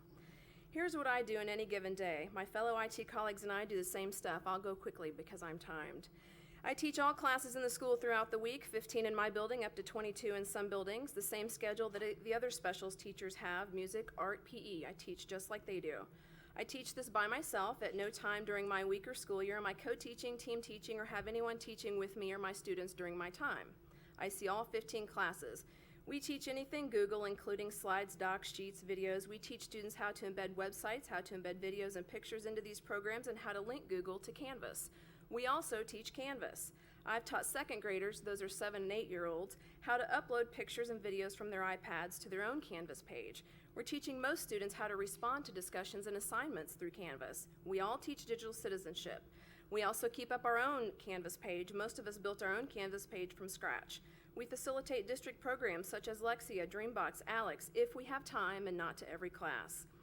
I teach students how to use the online tools for MAP and review the practice test for MAP. I've helped my principal scramble up and rearrange the master schedule to allow for such testing, so classroom teachers can still have some plan time during MAP testing. We also collaborate with our teaching colleagues to make sure that what they're doing in class is relevant, personal, and engaging in technology. We're evaluated by our principals just like all of the other teachers are. Do I make lesson plans for what goes on in my classroom? You better hope so. I've been told before that instructional technologists don't make lesson plans, nor do we assign grades. Well, I absolutely do make lesson plans. I do not assign grades, but neither does our librarian nor our counselors. So initially, when Blended Learning interviewed me, I was put into a pool of applicants. I was interviewed by a principal and again by another principal. I had multiple offers, and I ultimately chose Sequiota because Sequiota chose me too. So I was hired. Fabulous. What's it pay? No one knew. Blended Learning didn't know. The principal who hired me didn't know. My old principal didn't know. HR didn't know. I found out my salary in late July of last year while I was on vacation, right before I signed my contract. Too late to look for another job. I've always been a teacher with a master's degree in educational administration, but many of these other 23 of my colleagues came from other careers, from high-paying jobs, and moved into technology. I want to stay at my building. I'm happy in my position. I love my job. SPS is moving in directions that other districts haven't thought of, and I want to stay. I like it. So I'll tell you what the definition of an instructional technologist is. It's a teacher. I'm a teacher.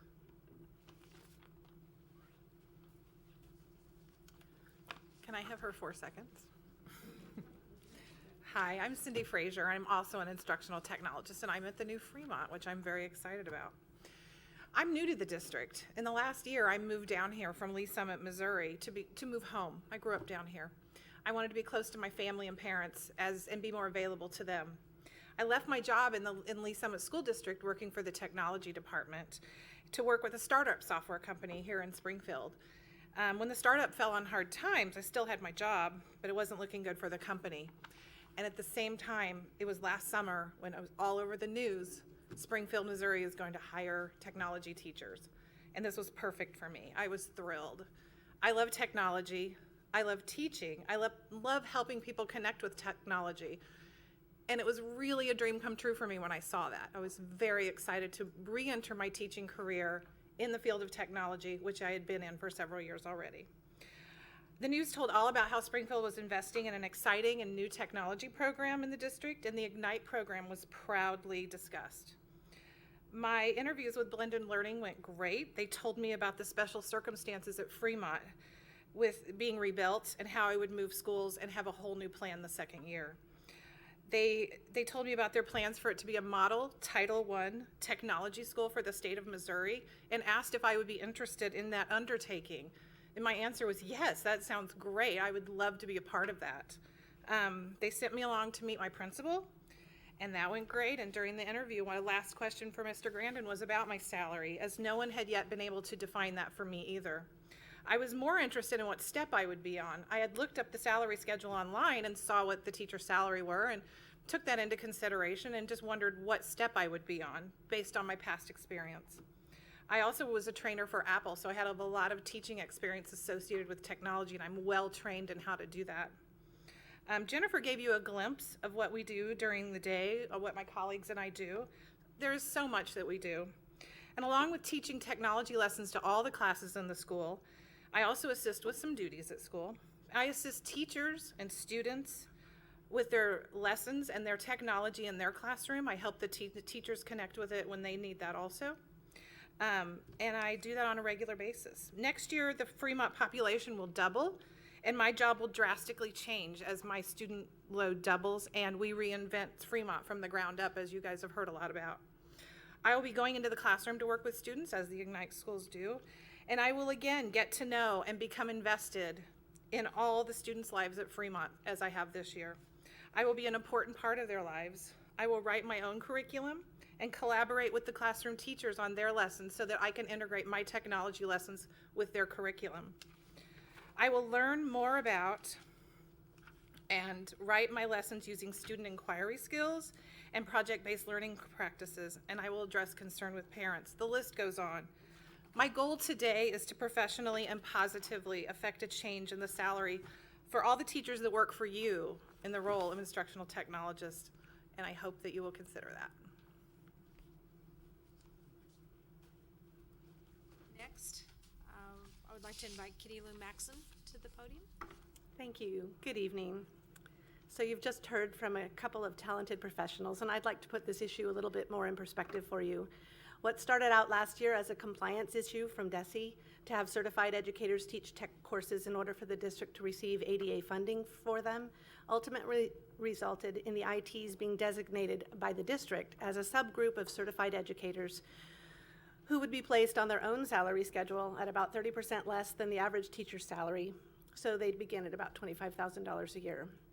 There have been many ramifications from that decision. For instance, since the instructional technologists have their own unique salary schedule, they are not part of the teacher, librarian, counselor bargaining unit, and they aren't covered by our negotiated contract.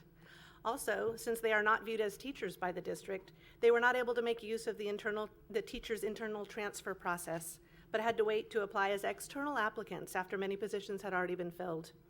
You're all familiar with the early hire pool that began this year. Well, this IT group of employees was placed in a real double bind there because the district did view them as internal applicants in that scenario, so they were not eligible for that application opportunity either.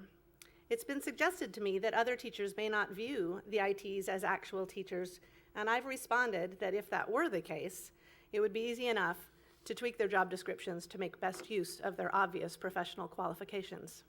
Actually, though, I've asked elementary teachers across the district who work daily with their building ITs, and they do view them as full collaborative partners in meeting their students' needs. ITs teach the very skills that SPS has targeted as 21st century skills: digital citizenship, tech integration across all content areas, coding, the use of software for publishing and sharing their learning progress, along with much more. Several ITs even report seeing their students go back to their classes and share their newly acquired tech skills with other students and teach their other teachers.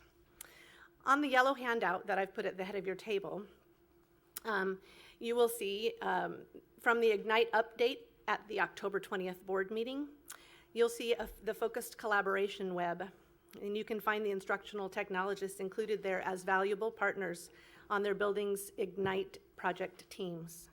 If you turn the sheet over, you'll see the definition of Ignite, which we believe every instructional technologist actively supports each day in their classroom. In virtually every respect, these professional employees meet all the statutory requirements that define the position of teacher. Springfield NEA asks that the Board of Education recognize instructional technologists as teachers and that they be covered in all aspects by the SPS SNEA teacher contract. Thank you.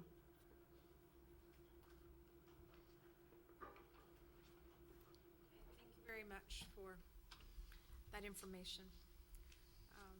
Moving on to 9.0, strategic discussion. This time we will participate in a dialogue focused on selected pertinent topics, being focus area 2, goal 4 strategies. Mr. McKenna. Good evening. So our discussion tonight, our strategic discussion, is the continuation of the discussion that we will have with you as a board regarding the district's strategic plan. And you'll see on the screen an image that's very familiar to you. This is the district's sort of outward and visual model that represents our mission, vision, values, and the 3 focus areas of our strategic plan. You will recall that you've already heard from Dr. Dawson regarding focus area 1 and goal 1 within that focus area. So tonight we're going to skip ahead a bit to focus area 2 and goal 4. So goals 2 and 3 fall within Dr. Dawson's area. You'll hear from him at a subsequent board meeting about that. And tonight I'm going to talk with you about goal 4 within focus area 2. So let's begin by just providing a quick reminder that focus area 2 is all about our people. So this is all about, it's titled here for you, empowered and effective teachers, leaders, and support personnel. And those are the 3 focus areas listed. And I think it's worth noting that of those 3 focus areas, one entire focus area, the one we'll talk about tonight, is completely focused around our most important asset, our people. And so that speaks to the board and the district's overall commitment to making sure that our people are truly in the right place at the right time in order to affect kids.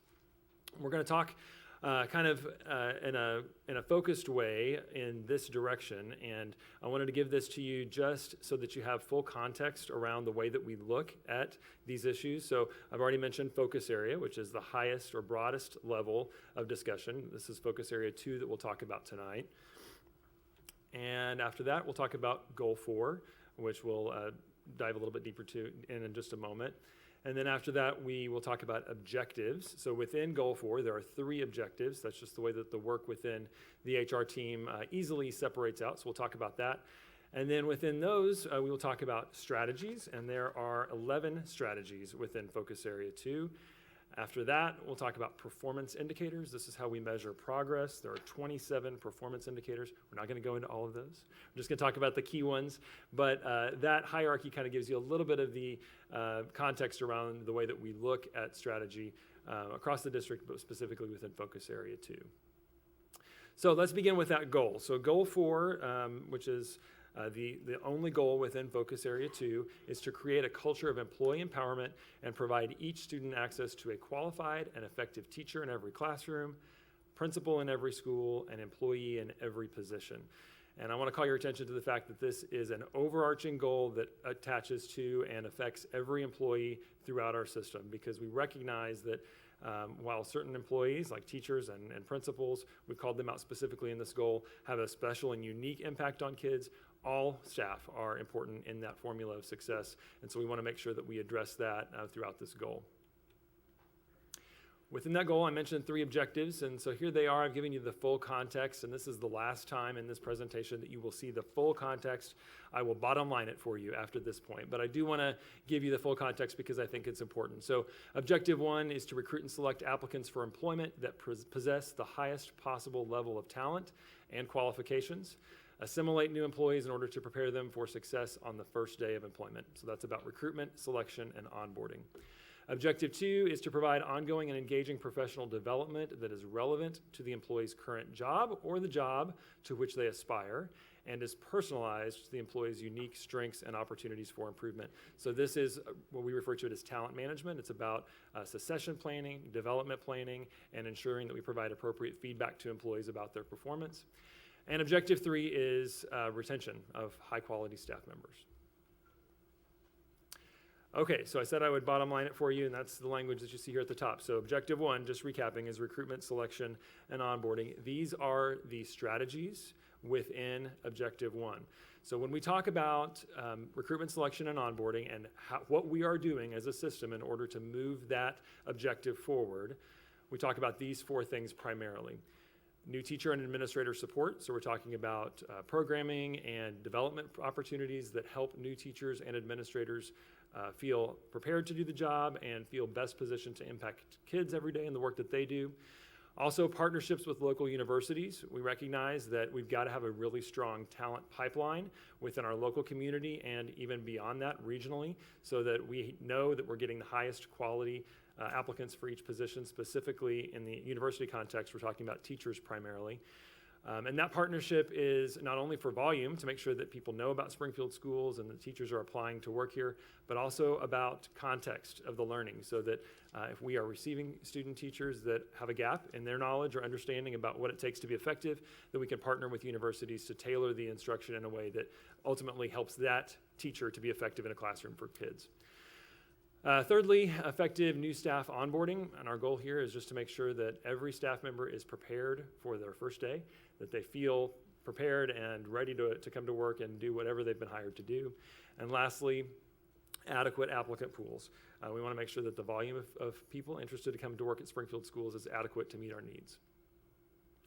Objective 2, talent management. Strategies there are cultural competency. And we look at cultural competency and diversity with a really very holistic approach.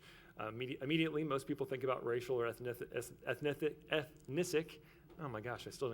ethnic diversity, but we're talking about diversity in a very broad context: diversity of thought, diversity of socioeconomic status, diversity of perspective, because we know that it takes that diversity to be able to provide a comprehensive experience for students and a comprehensive, effective role for each employee. Also, performance evaluation, providing good feedback to employees about their performance. Job-embedded professional learning in the event that their performance doesn't meet expectation, or just in the event that we want to, as we do with all employees, help them to grow professionally. This is how we provide that. And then thirdly, succession planning, which is really a measure of how our bench strength, we refer to it as bench strength, so the talent within our system, how prepared are they to succeed into a potential leadership role at some point in the future. And then objective 3, the strategies here: competitive salaries and benefits, effective recognition of staff members, and then creating cultures of high levels of engagement and satisfaction.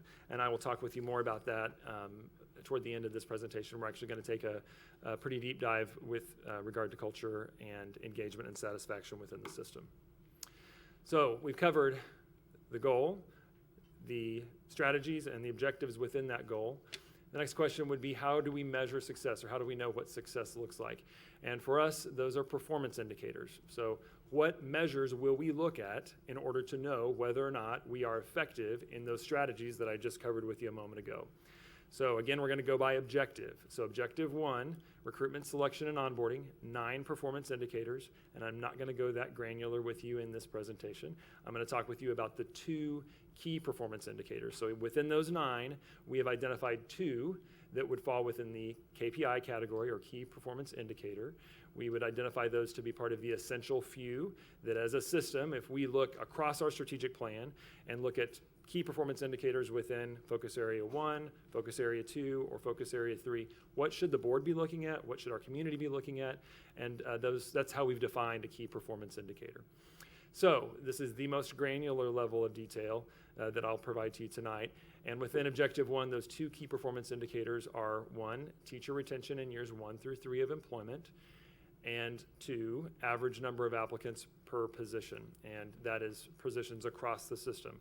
So we recognize that teacher retention is a function of a variety of different inputs, but all of those inputs are very important to ensuring our success. So teacher retention is a good dipstick measure to measure the health of all of those other inputs. Things like development, onboarding, new teacher support. If we're doing well in all of those areas, we're going to be doing well with teacher retention in years 1 through 3. So we think that's a good measure of the health of those other components of the system. Average number of applicants per position across the board. We want to make sure that hiring managers have a good pool from which to select talent. We also want to make sure that we're attracting an appropriate volume of talent to the system. And so we think that's a good indicator under objective 1 as well. Objective 2, this is the talent management objective. So again, we're talking about performance management, which is feedback, performance evaluation, succession planning, and development planning. There are 12 indicators here.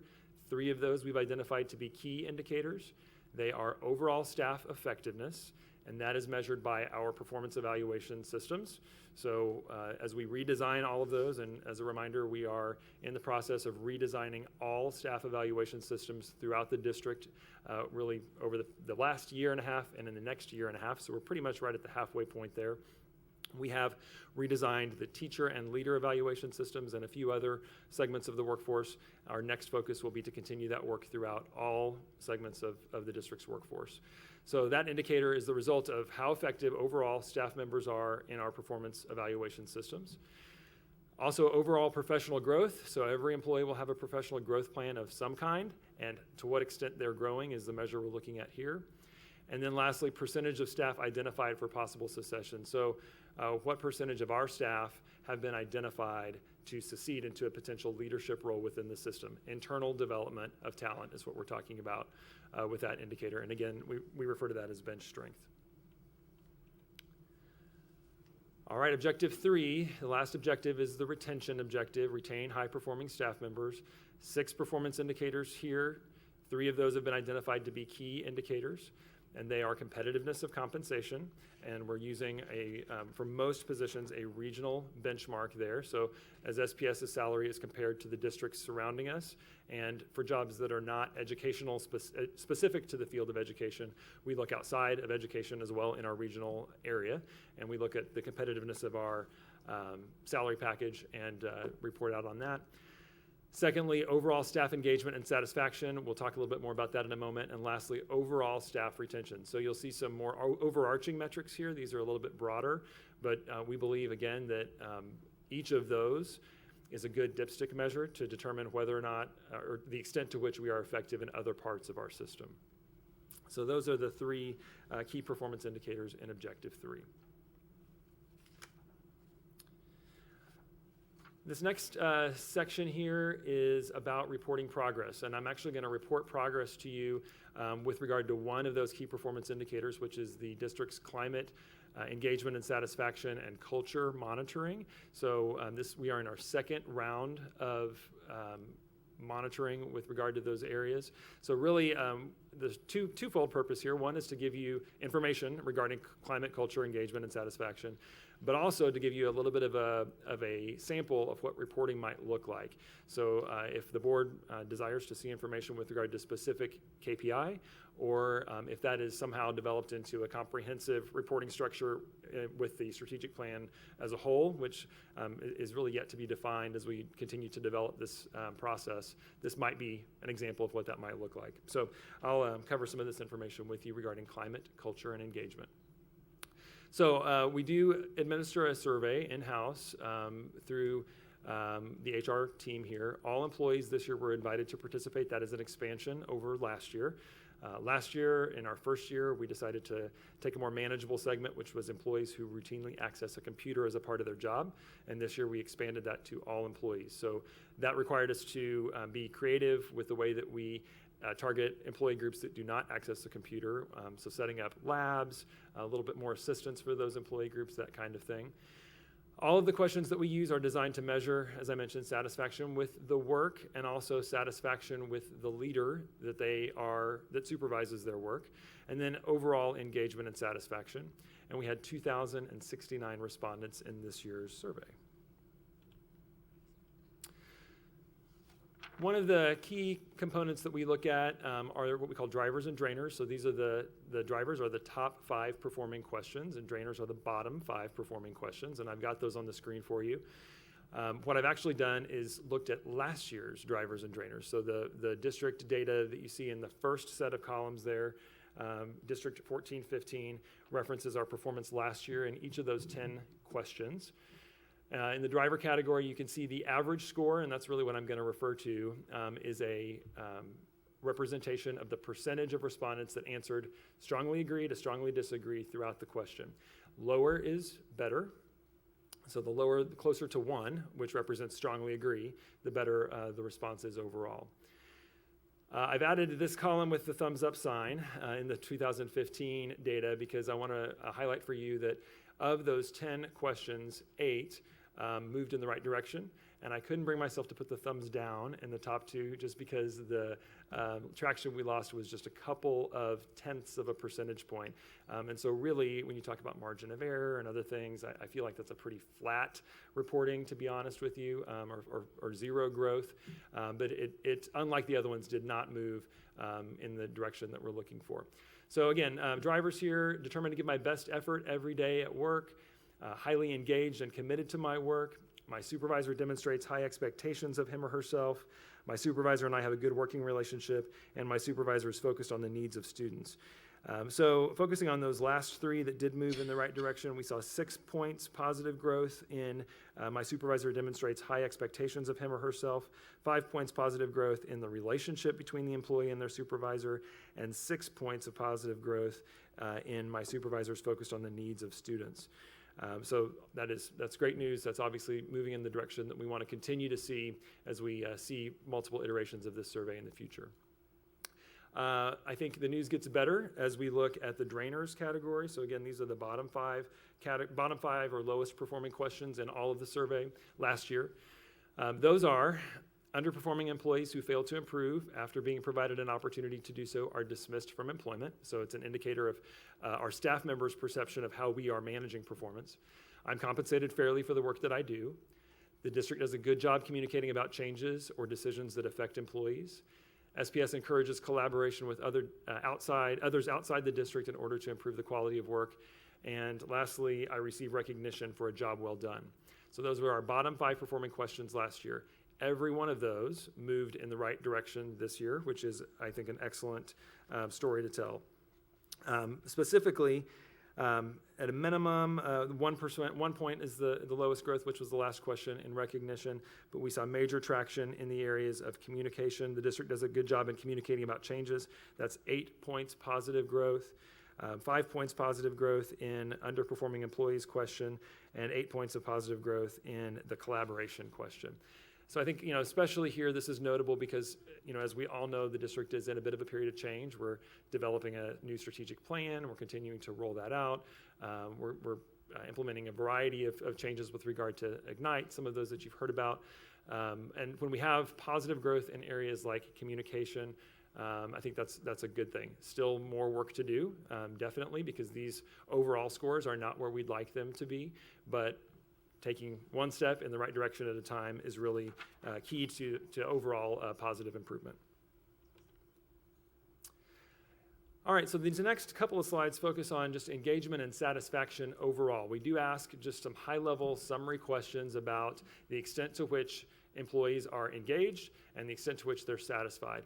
So this is, again, the first set of columns, 2014-15. The second set of columns is this most recent set of data. So if we look at the question about overall satisfaction, which is just phrased, I'm satisfied as an employee in my current role. Last year, 83% said agree or strongly disagree with that question. This year, 84%. So again, 1 point positive growth. The second high-level question is I'm highly engaged and committed to my work. Last year, 93% agree or strongly agree. This year, 95% agree or strongly agree. So if we look at each of those questions independently, we see positive growth with regard to overall employee engagement and overall employee satisfaction. This chart takes it a step further and it combines those two questions. So if we're asking the question about which employees are both engaged and satisfied, how would that look? So we're going to take a look at that both year over year for 2014-15 and 2015-16. 14-15 is the top set of cells, 15-16 is the bottom set. So we want employees in the green cells. So those are employees who are either highly engaged and highly satisfied, or engaged and satisfied, or some combination of the two. So last year, 84.3%, both engaged and satisfied. This year, 83.3%, so down 1 point. The yellow cells are people who are on the fence. They're neutral in one way or the other with regard to engagement or satisfaction. Last year, 8% of employees indicated that they were neutral overall. This year, 10%. So more in that center section. In order to determine whether or not that's a good thing, we have to compare the red, which is where we don't want employees to be. Those are disengaged or dissatisfied. Last year, 6.7%. This year, 5.7%. So what we see here is while we've seen a point reduction in the green and we've seen an increase in the yellow, we've seen a reduction in the red. So we've got some more people moving sort of to the center. And what we want is, of course, to continue to make positive changes based on the feedback that was provided in the more granular level of this instrument, of this survey, and continue to move employees toward the green in the right direction overall.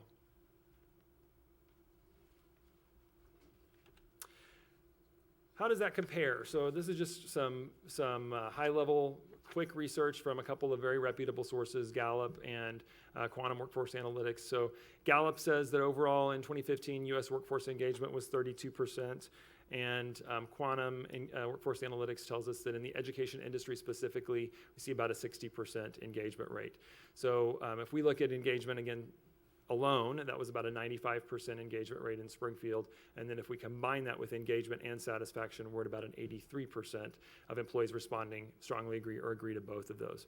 So I think that's also a tremendous celebration for Springfield, for our community, for our kids, especially given the changes and the transitions that we're looking at. So that is the extent of the information that I've got for you on Focus Area 2 and also on climate, culture, engagement, and satisfaction. With that, I'd be happy to answer any questions about either of those topics if you have them.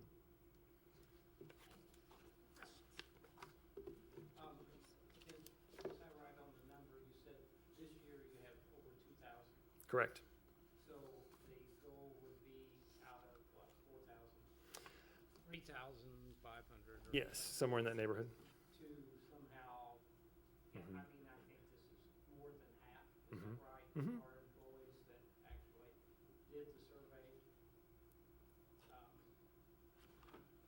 Would just like to see that number higher, but I understand it's first year to even use people or to include people that don't normally use a computer, but I think, I don't know if the numbers would change or they'd be better, or people that don't bother with the survey, I don't know where they fall.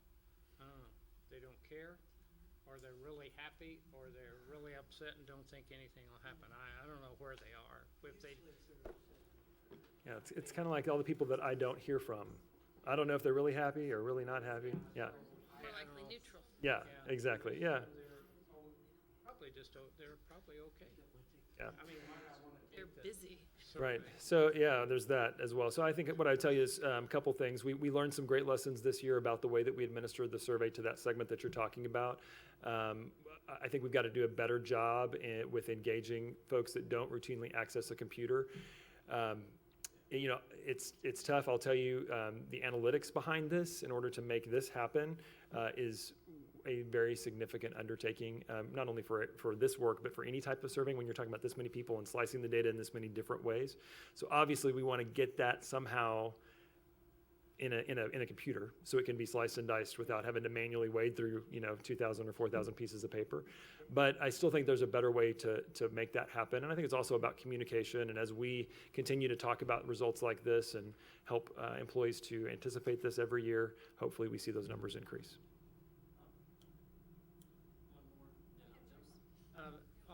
When I was out in the building, maybe this is wrong, but one of the principals told me they were excited because they don't have to do support staff evaluations this year. Is that true? Is that, I mean, It's is that- it's kind of true, yeah, partially true. I mean, they were excited because that's that many less that they have to do, but Objective 2 says effective performance evaluations. Are Yeah. some of those people, the evaluations were changing? Yes. So that the evaluation form that we're going to use is going to be different, and it really doesn't make sense to use the old form if you're changing. So usually we require principals to submit support staff evaluations in April, May, that time period. This year, a couple of factors have caused us to delay that deadline. So we're certainly not kicking it out the door. We've delayed it to September of next year. And two reasons for that. One is that we've redesigned teacher evaluation this year. And this is the first year that principals have learned that new evaluation system, including entirely new indicators and an entirely new platform upon which that evaluation is built, the technology. And it's the first time they've issued a summative evaluation to teachers under that new structure. So that's a big ask of principals to learn that and administer it effectively in 1 year. So we felt that they could use a little room on the plate to do that.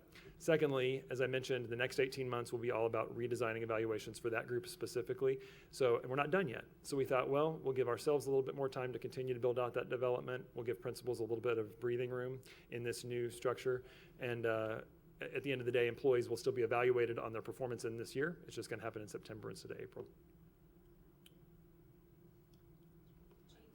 My thought, whenever, Lucy, you talk about increasing the numbers that would participate, and it's always directed at how can you make more people participate? How can we make more?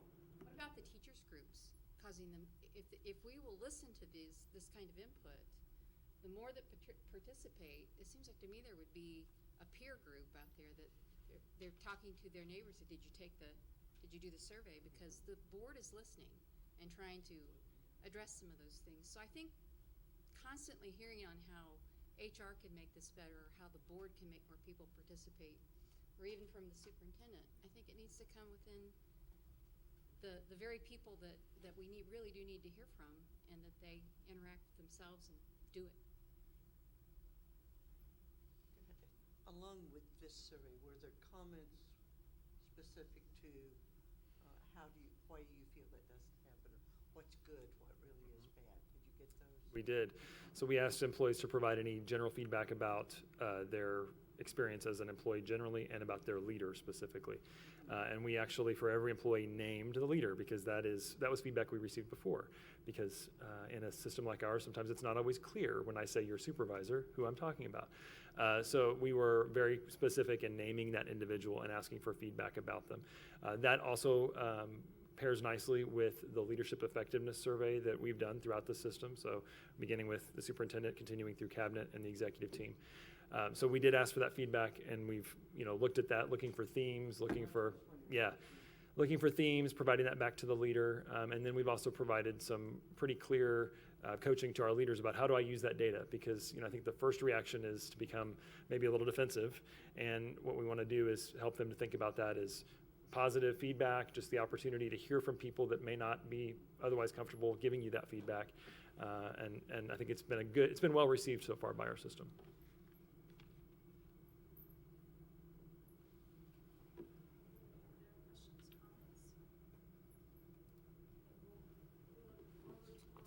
And are excited about some strategies to encourage people to take the survey, because that's how we can hear from them best. Yep. Okay. Yep, thank you.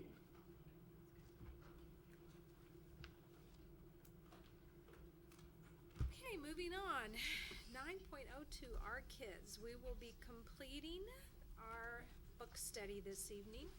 We had 3 chapters of homework, and I know we all did our homework. So,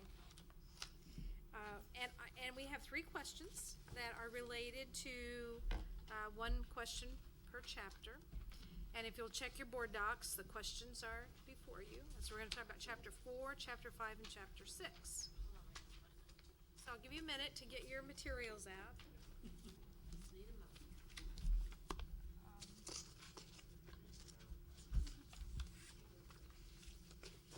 So, the question for chapter 4 in schooling is, do you agree with Putnam's claim that while K-12 schools do not cause inequality, they reflect and continue it?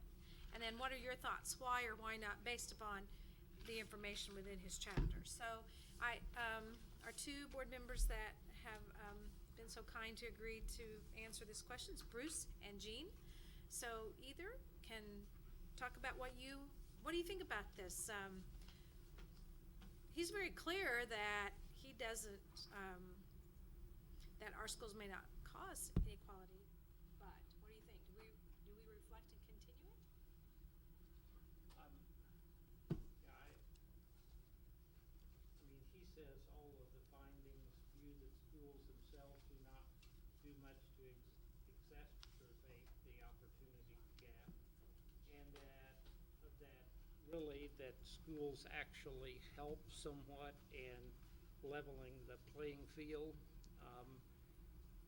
I think his example at the beginning didn't apply to us at all, and I think that's probably one of the things that most of his examples of school systems are not, that you wouldn't find the same thing in Clever or Nixa or Springfield. So he's using, to me, some extreme positions to show something, but I still think within our community that even though we would not have the ethnicity difference, we have the poverty difference there within each ethnic group. So that's, I think, was an interesting point, that he thinks the actual largest difference is within each group rather than comparing the group to other ethnic groups, that it's growing within those groups, that the poverty and wealthy areas are growing within each group, and the gap's actually narrowing if you would compare white Caucasian with black African Americans, with Hispanics. If you would compare the group to group, you would see less of a gap, but if you compared then each ethnic group, you're going to see a wider variation. So I thought that was good. And then because I agree with him on one thing, I really like to talk about one area that I agree with him with, because that's always what you do with research, present the research that you believe in that you think is good. Have at it. It's on extracurricular activities, and John and I have talked about this for 2 years, but I don't know that we've done anything. We've just talked. And so I think the research here that the biggest benefit would be soft skills and character, and many researchers believe that soft skills and extracurricular participation are as important as hard skills and formal schooling, based on their educational attainment and their earnings 10 years later, even controlling for family background. So I think he said extracurricular participation matters for upward mobility. So, I mean, there's a lot of things he said there that I agree with. And it's just, how do you make that happen? Because he again points out wealthier school districts can fund more extracurricular activities, or they can go out to private areas to fund those issues where other school districts don't. But if the research shows that it's, you know, what you said when you first came here, we can't do everything we want, but we can do anything that we decide that we want to do. So, you know, I don't know if this rises ever to something that we want to do. But I thought, you know, one way we have demonstrated that is by the technology and giving a computer to every child. And then we're making sure that then they have access to use that with the hotspots and the other things. So we're not saying, gosh, if you're down here at the bottom and have economic level and have no way of using that, here's what we're going to do. So I think our district is trying to make a difference, and when we pair with our community, I don't think this is would be a huge surprise to anybody here. Especially on the board, and I don't think well, probably to some people in our community it would be, but not on the board, to understand that we just talked about focus schools. And so we've got issues there, and what are we going to do? And some of those we can't solve as a school district. And so we can't do it all. So what's going to be our focus so that we can make the biggest difference? And I think that's a huge undertaking just to decide that, because we could afford, just like you said, we could afford to do whatever we wanted to do, just not all the things that we think would be important. So I thought it's some good things in there. Well stated by Bruce, and I agree with most everything he said. I do think that when the question is, do our schools cause inequality? My answer to that would be no. Do we reflect who we are? Absolutely. And I think that a big piece of this particular chapter, and who's discussing parenting? Who has the parenting chapter? Parenting was last chapter. Well, then It is, because that was the last one. to me, then to me those Goes back. Those lead up. Yeah. Big time. Because of what you just said. We can't fix it all. And I feel very good about the fact that if we're trying to overcome some of the inequalities, it's certainly been very recently in the technology piece. And the way we're trying to address that. You know, you can't do it all and you can't do it that quickly. So as much as I think that we do reflect who we are, but we don't cause the inequality. Does anyone else want to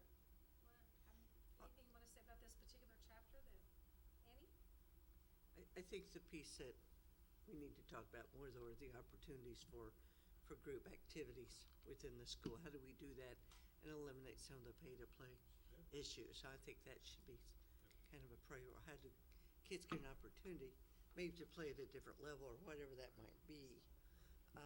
What roadblocks do we put in the way of those opportunities, or are there things that we can try to solve? Yeah. Is it That doesn't cost us. scheduling? Yep. Is it the cost of Mhm. uniforms? Yeah. What is it that, Yeah.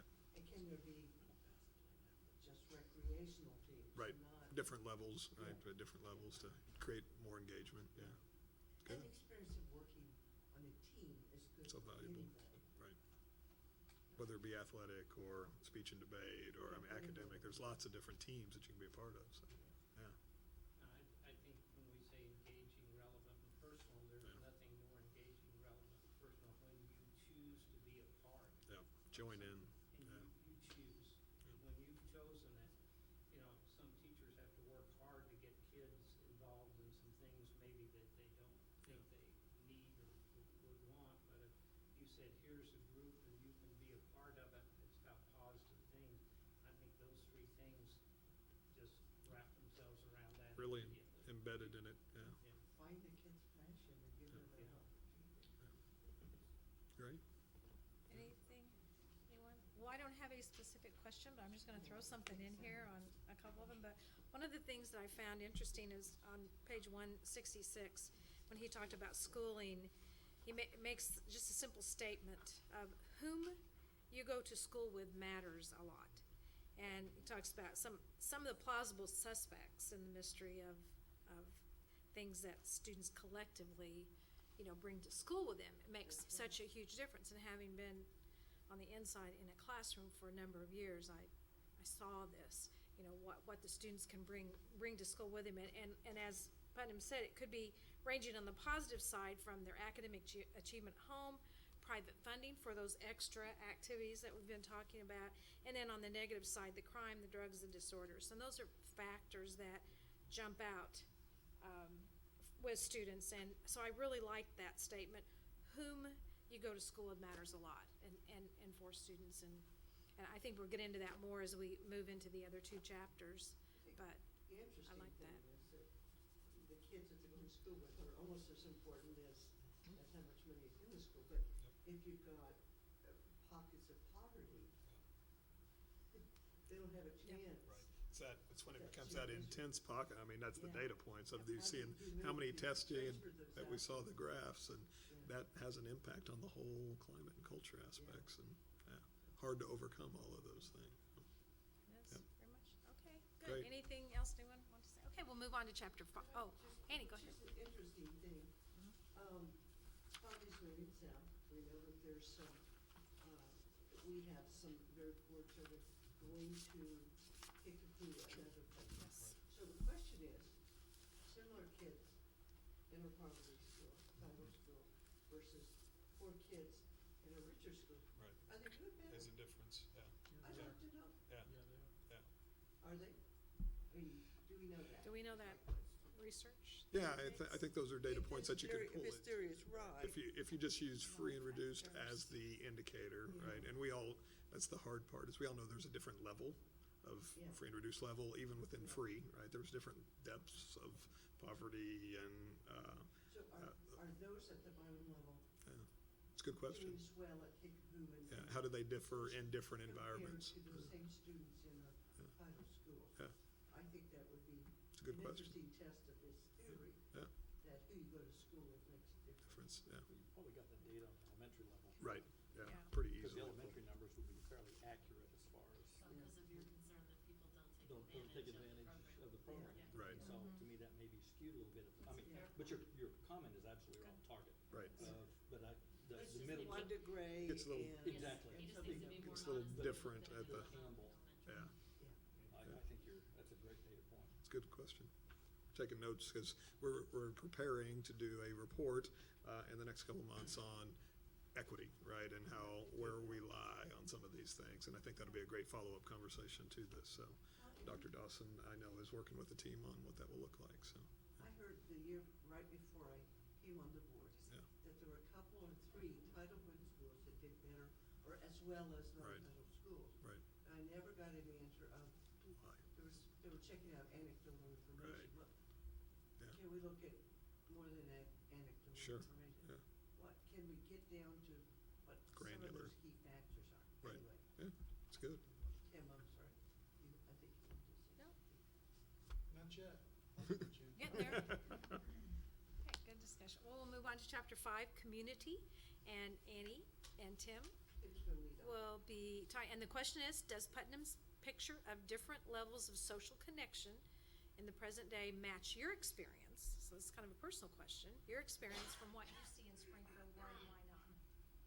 I would say to varying degrees it does, but I want to go back a little bit and remind everybody of the social capital survey that Doctors Stout and Harms from Missouri State did 5 or 6 years ago, and it's still good stuff. And there, I think Stout and I suspect Harms are both big Putnam fans, and yeah, Mike is, you can't turn him off once you get him started on bowling alone. But on this is kind of a review of that, of just the whole concept of social capital and the notion that of loose ties that are created. The weak ties, loose ties, weak ties mean a lot. And some families are able to access them. The whole idea that I know a guy, my dad knows a guy who, and that as we become more isolated, as we have wealthy communities, gated communities, the whole idea of a gated community is, no wonder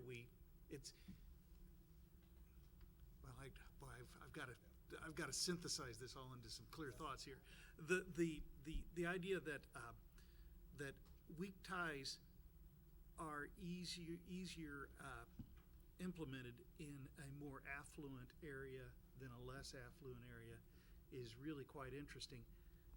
There was the discussion in here in community of mentoring, and when he talks, the very title of the book is Our Kids. When you live in a gated community, our kids are the kids inside the gates. And then you have a tendency, I think, to look at the world through that lens, because that is your world. Whereas you go back to Port Chester, Ohio, the bucolic hometown that he grew up in, where the one rich kid knew he was rich, but everybody else knew he was rich, but they were conscious of it, and there was kind of a noblesse oblige to a code of behavior. But just like a fish doesn't think about swimming, they don't know they're swimming, neither does probably a wealthy person in the gates think that their life is unusual, because everybody else that they live with and they interact with are the same. And that's the biggest difference, I think, between what we see now, where we want to identify where we're going to put our biggest investment in our house, and we better protect that investment by making sure that it's in the best neighborhood, where the property values are stable and such, that it's no surprise that we have a tendency to kind of no longer look at the problems of children, our kids in the community, from the eyes of the least among us. That the lens from the least among us is not where we're looking as much, maybe as we used to, because back in the day we probably had to, because we were bringing the whole thing up together. Now we've built walls around ourselves. There's not just a wall, there's a north side, south side, literally that, well, I mean, and not all south side, but when I started working with the homeless issues 8 years ago, it was a huge education for me. And it was even years before that I had that there were kids, dumpster diving, kids who were living on the street. Prior to that, I'd lived here for 20 years. Who knew? I talk to people today that are out there and not totally about survival sex, and they can't believe young girls are having to survive on survival sex. This is in Springfield, that doesn't happen in Springfield. So it's not just we put a fence around our subdivision. We live south and north for the most part of them, and we don't see those folks. We don't know what they're doing. We don't understand the problems. So to keep this from being just a whining session or a kind Yeah. of wailing, fortunately, we're talking about equity. And as long as we keep that as an issue at this board table, we're gonna do our part. To your, we can't fix everything. We can't fix, but what we can do is the stuff that we do, we have to do it in a way that is equitable. Well, and his point, early childhood education. Keep coming back. That's true. He's kind of passionate about that area.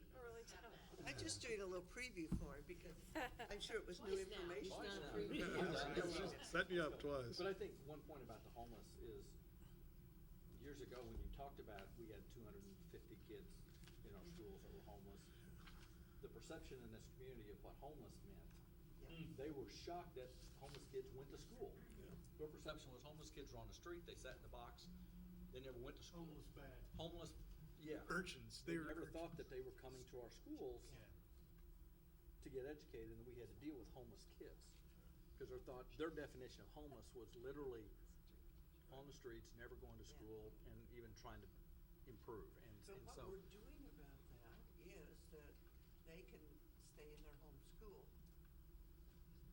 despite the mobility. Now, that's something. That's an equity issue. A way of addressing Not just some of bouncing that. is a really even bigger deterrent on their education experience. Yeah. Okay, excellent. Chapter 6. So this is the concluding chapter. What is to be done? And Jerry and Jill. He has a sermon prepared. I will be providing the amen. Let me read the question quickly, Jerry, before you get And started. Teresa, get the plate ready, okay? Because we're gonna pass it around. We're gonna pass it Methodist, aren't you? Says the opportunity gap dividing the have and have not kids. and have food. We kind of talked about this already, but the opportunity gap dividing the have and have not kids is a complex problem that continues to grow. Based on Putnam's research, what strategies should school and communities investigate and or implement to help deal with this issue? What a huge question. Isn't it? It's a softball. Yeah. Softball. And here it comes. You can go any direction you want to. You want to take some of Team these? him up a little bit. But I guess I looked at kind of the four things that he kind of talked about, and that was, one was political. Let you know. Yeah, can what? Yeah, nothing. No. We know some. I can't go now. You've already thrown this out there, and I'm. No, we Throw the need softball to at it. finish our discussion. Okay. We're not And done. that was political, early childhood, parenting that you talked about, and the schools themselves. And the whole political thing is from a community and standpoint is we've treated our kids as just political footballs going back and forth. And rather than kids being an agenda item, they just need to be a core value of what we do. Because right now, they're just agenda items. Collateral. Collateral and what it is. And it's all about ideology, it's not about the kids, it's all about the adults. And until we get that taken care of. But the only good thing I think out of this whole thing, and it's not good, but it would be a heck of a lot worse if it wasn't, is kids are incredibly resilient. Mm-hmm. And if we did to adults, us, what we do to our kids, we'd have a revolution. We'd say, that, we're not putting up with that. But fortunately, kids, hey, tomorrow's gonna be Wednesday, kids are coming to school, and incredibly resilient. On resiliency? Yeah, I can't agree with it. What I'm seeing now, seeing them as freshmen in college, no, they're not. I'm sorry, but, and since we have other things to do, can I throw in two things? Absolutely. So we're big proponents of early childhood, so first of all, I wanna say thank you for the opportunity to read this, because, I thought it was fantastic, eye-opening. It's also been such an important part of the conversation where I work and then for this, so I appreciate the opportunity, but I think many of us are big proponents of early childhood. education, and you can't read this book and escape the conclusion that we could do more there. But it's more nuanced than that. He talks in the 6th chapter about high-quality center-based daycare. Well, that was a conversation that the early, what did we participate in? Every Child Promise campaign talked a lot of. There's several of the things, like on page 248 and 249, were themes within the Every Child Promise. The nurse-family partnerships, doing more, and I know Missy's working on some initiatives for that. It is a proven model, research-based, but he talks about it too, and we'd already heard about it through the Every Child Promise. So I know that Missy's working on some things where we have more healthcare features in our early childhood. So I think that stuff is great. I want to say, I'm a parent who can afford it, but we have lots of pay-to-play in our school structure. And Bruce is right. We got to stop talking about it. I know every time I write a $50 check for whatever they want it for next, that I can do that. But a lot of people can't, and we have got to stop doing it. And I don't know what it's going to take, but I think we have to stop talking about it and do it. That's his 100% thing that he says in here. Cut it out. It's bad. So I think we need to set a timeline, make a plan, and end it. Because the research shows it's counterproductive to what our theme is. And the scary part about that is some of the solutions that are coming out to solve that problem is to privatize it and let it be done outside the school walls. Absolutely. And there's plenty of that. I paid for plenty of that too, disaster but that's not what we're talking We'll about. buy up for that, We right? need to step up and take care of it. So if we could do two things, we need to focus on some early childhood and get rid of pay to play, and then we can do some other things after that. And I'm going to expand the early childhood and get into the parenting, because I really like the term he used of parental coaching. I really like that term, and we have that with parents as teachers, parental coaching. Because we all know, by the time they're 3, most of their brain development's done. Not what they know, but the brain development's done, high percentage of development. So now you're talking about parents being the best educator, the best start for a kid. And we hear all this, well, I don't want the school to raise my kids, I don't want this, all the ideology there that do. But the fact of providing tools for their toolbox, which in a lot of cases is totally empty, and we send them off to build a house with no toolbox, it ain't gonna happen. And until we start at day 1, helping those parents help those kids, that's the best dollar you got to start with, and giving those tools that they can help with that. And I think that also follows into the whole engagement of parents in schools later on down the road, when they are engaged, even they feel more comfortable. And as we look at you got basically 0 to 3, 3 to 5, and then 5 to 3rd grade is early childhood by definition. And so, I just think that's one of the things I think we can do to help. And it's not just us. I know, the whole healthcare thing, providing resources to parents, that kids got problems, not just helping them learn about their kids. Well, there's, thanks to Mike and Phyllis, discussions have been going on with Earl about how they can help not only the student, but also Earl can bring help into the home of the student that's having behavioral problems. And that's a huge step as far as I'm concerned. Talk about helping the parents that where the child has behavioral issues, being able to have somebody. Intervene early. They can get to meet within the school, and then through Earl, they can. Support outside. Actually go into the home and work with the parents. And it gets paid for through mental health services. There's some incredible telemedicine that's being done with respect to behavioral. Yes, we see a Of lot. putting basically cameras in the classroom to watch behavior of kids, and then being able to show that to parents or be psychologists, not parents, parent of that child, of modeling behavior, of here's what's going on, and here's what you as a parent could help with that at home. Just makes me laugh because mine are so well behaved there, I wouldn't recognize them. Yeah, they're different. Sometimes it flips. Well, I think we've had a great, or do you need? I was gonna make one wrap up? comment. A lot of times, we as educators sometimes if you just give us more money, it'll take care of it. No. That's not the answer. Do we need more money and more resources? Yeah. But you can't give us the money and then say, here's how you have to spend it.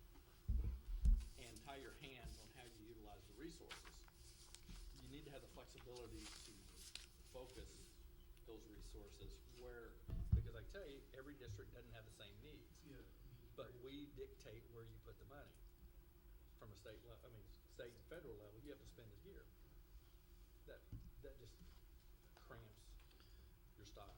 But the other thing that they're doing here is partnering with community groups that can support what the school shouldn't have to do. Other resources that we can pull in. Working Right. with them, and that, a lot of that's happening. Yeah, a lot of work in that So area. people who can do that, Have access to other resources and other expertise that they can bring to the table. One of our biggest roles is the conduit to that, convener of that conversation and leader of that work. Yeah. community school, Yep. Okay, well, I think we've had a great discussion, and I think it's helpful for us that the last chapter did give us some ideas of what can we do, and even to the point of what someone can do today. You know, anyone reading the book, what you can do today to go to a school and assist in some way. So it's for not only school board members and school staff, but for the person that just wants to become involved and assist. So Really anyway. tees up the yeah. conversation that will Yes. continue this week Yeah. for our community as Putnam shows up and As we leave, he shows a up. few of us will be gone, but others will be engaged, and the school will be well represented in those conversations. So Good, we'll great. look forward to learning more. Okay, well, moving on to report from administration, superintendent's update. You know, we've had a long meeting, so I Yes. won't go very deep into this, but we've seen the last day of school announced. Explore is going wonderful for enrollment. We're over 9,500. You think about equalizing opportunities and access, and I think of the weak ties moment in this, because this school is not just about being boxed into the space, but taking them to new locations where they access new things. 9,500 kids, and of those 9,500, nearly 5,000 have signed up for both sessions. So you think about almost 5,000 kids going to have 240 hours of access and opportunity to continued learning this year. So the team continues to do great work as we prepare for that. It is a heavy lift, but there's a lot of work going on right now. Graduation set still May 5 and 6, so put it on the calendar. Yes, make sure you list that. That's a great part, and someone will be communicating with you about your assignments and those. And if you have preferable ones that you want to be a part of, make sure that you communicate that to Kathy. She can let others know. So you've got the dates coming your way on the facility master planning, and those Kathy will send those out. So that's me. Yes, you do. Shake a lot of hands during that event. Great yes. fun. Are you like putting antibacterial on? I did not do that. Legislative update. Obviously, they were on. It was like a marathon. My fellow board members, We lost control of ourselves. I shouldn't have mentioned graduation. No. Legislative update, we had spring break, obviously, not long ago, so back in session, moving forward. Senate budget so far looks much like the House budget, a little bit of shift of dollars, not to the good, but the total number is still what the total number was. Leaves a little question mark on how it will be, how we will receive it. That's going fine. Nothing else that's big, large, moving, that's catastrophic in any way, so. governor's release of some of those, any impact? Not, There wasn't very much money. nothing that I've seen that's high impact to us at this point. So we'll be monitoring. The last couple of months, we will see potentially some shift in gaming money. So over the next couple of months, that might be an increase that we didn't expect, but we'll monitor and let you know. Stay engaged. Keep reading your MSBA legislative updates. Moving on to board comments. Anyone visited school? Or have you heard or seen or anything you want to share with the rest of the board at this time on board comments? Okay. Moving on to our upcoming, board comment. I'll just say a couple of things. One is that recently, and we need to recognize our superintendent who was selected as the 2016 Administrator of the Year, is that right? By the Missouri School Public Relations Association. You get an immunity idol or? Yes, that's exactly. So they had to give it And somebody. specifically, it was mentioned, his listening and learning tour and his report that he provided to us and the community after his first 90 days. and then how that has guided our strategic planning process and many of the things that we're having updates on and reports on today. So congratulations, Dr. Jungman. And I know that he would immediately give credit to his staff, which is also extremely important. They've done 100%. much. The two ladies sitting over there make the public relations work happen. So Pam and Teresa, thank you for your work. They are the ones that I can say listening and learning tour, but they're the ones that build all the stuff behind it and organize all of the events. Exactly. Talking head. They help make every one of those events play out and very successfully. So. You didn't mess it up, all right? There you go. Well, that depends on who you ask, but. And, I'm sorry, go ahead. Yes, quickly. Yes. One last thing, there is a publication called Learning by Design, and in spring of 2016, if you would like to obtain this publication, if you look on page 8, there's a huge spread about Sherwood Elementary School, and great pictures. Sherwood, the title is Blending Goals Through Design, something that we should be very, very proud of. And so if you want to get your hands on this publication, it's awesome. There's several pages of examples of Sherwood Elementary. So again, national or publication recognition. Do you want to say anything about that? Nope, great work. All right, so we have Teacher Appreciation Banquet coming up April 18. Don't forget that. Regular board meeting April 19. And then we have a very important reorganizational meeting coming up to be Wednesday, April 13th at 5:30. So I know you have it on your calendars. So we will all be here at 5:30 on a Wednesday for that. Okay. Please take a minute to do plus delta, something that worked this evening or something that we can improve on. And at this time, we need to vote to go into executive. Oh, I'm sorry. Yes. Is this, John, is this Parker's last board meeting? Officially, yes, it would be, I do believe. It's, we have a reorganization, meeting. I don't know if I can get him to come next week to that, but, he'll be, there you go, so reorganization, You'll he'll be be at the here. reorg. So he'll be here through the end of next Bring week. the funny so. hat next week. Last regular board meeting, but he'll be here for reorg. Okay, we'll say nice things publicly then. There you go. There'll be more people. Yeah. We do need to meet in exec session this evening for a few minutes. So do I have a motion that the board will conduct an executive session following this meeting to discuss personnel and collective bargaining as provided in section 610-021, 3, 9, and 13? So moved. Thank you, Tim Rosenberry, second by Annie Bush, and we need to vote at this time. If the motion carries. We'll see here. I'm surprised. I'm not. It's exactly what we thought. What is it? Didn't we just say that? You said it. Did I? I still believe me. We will adjourn.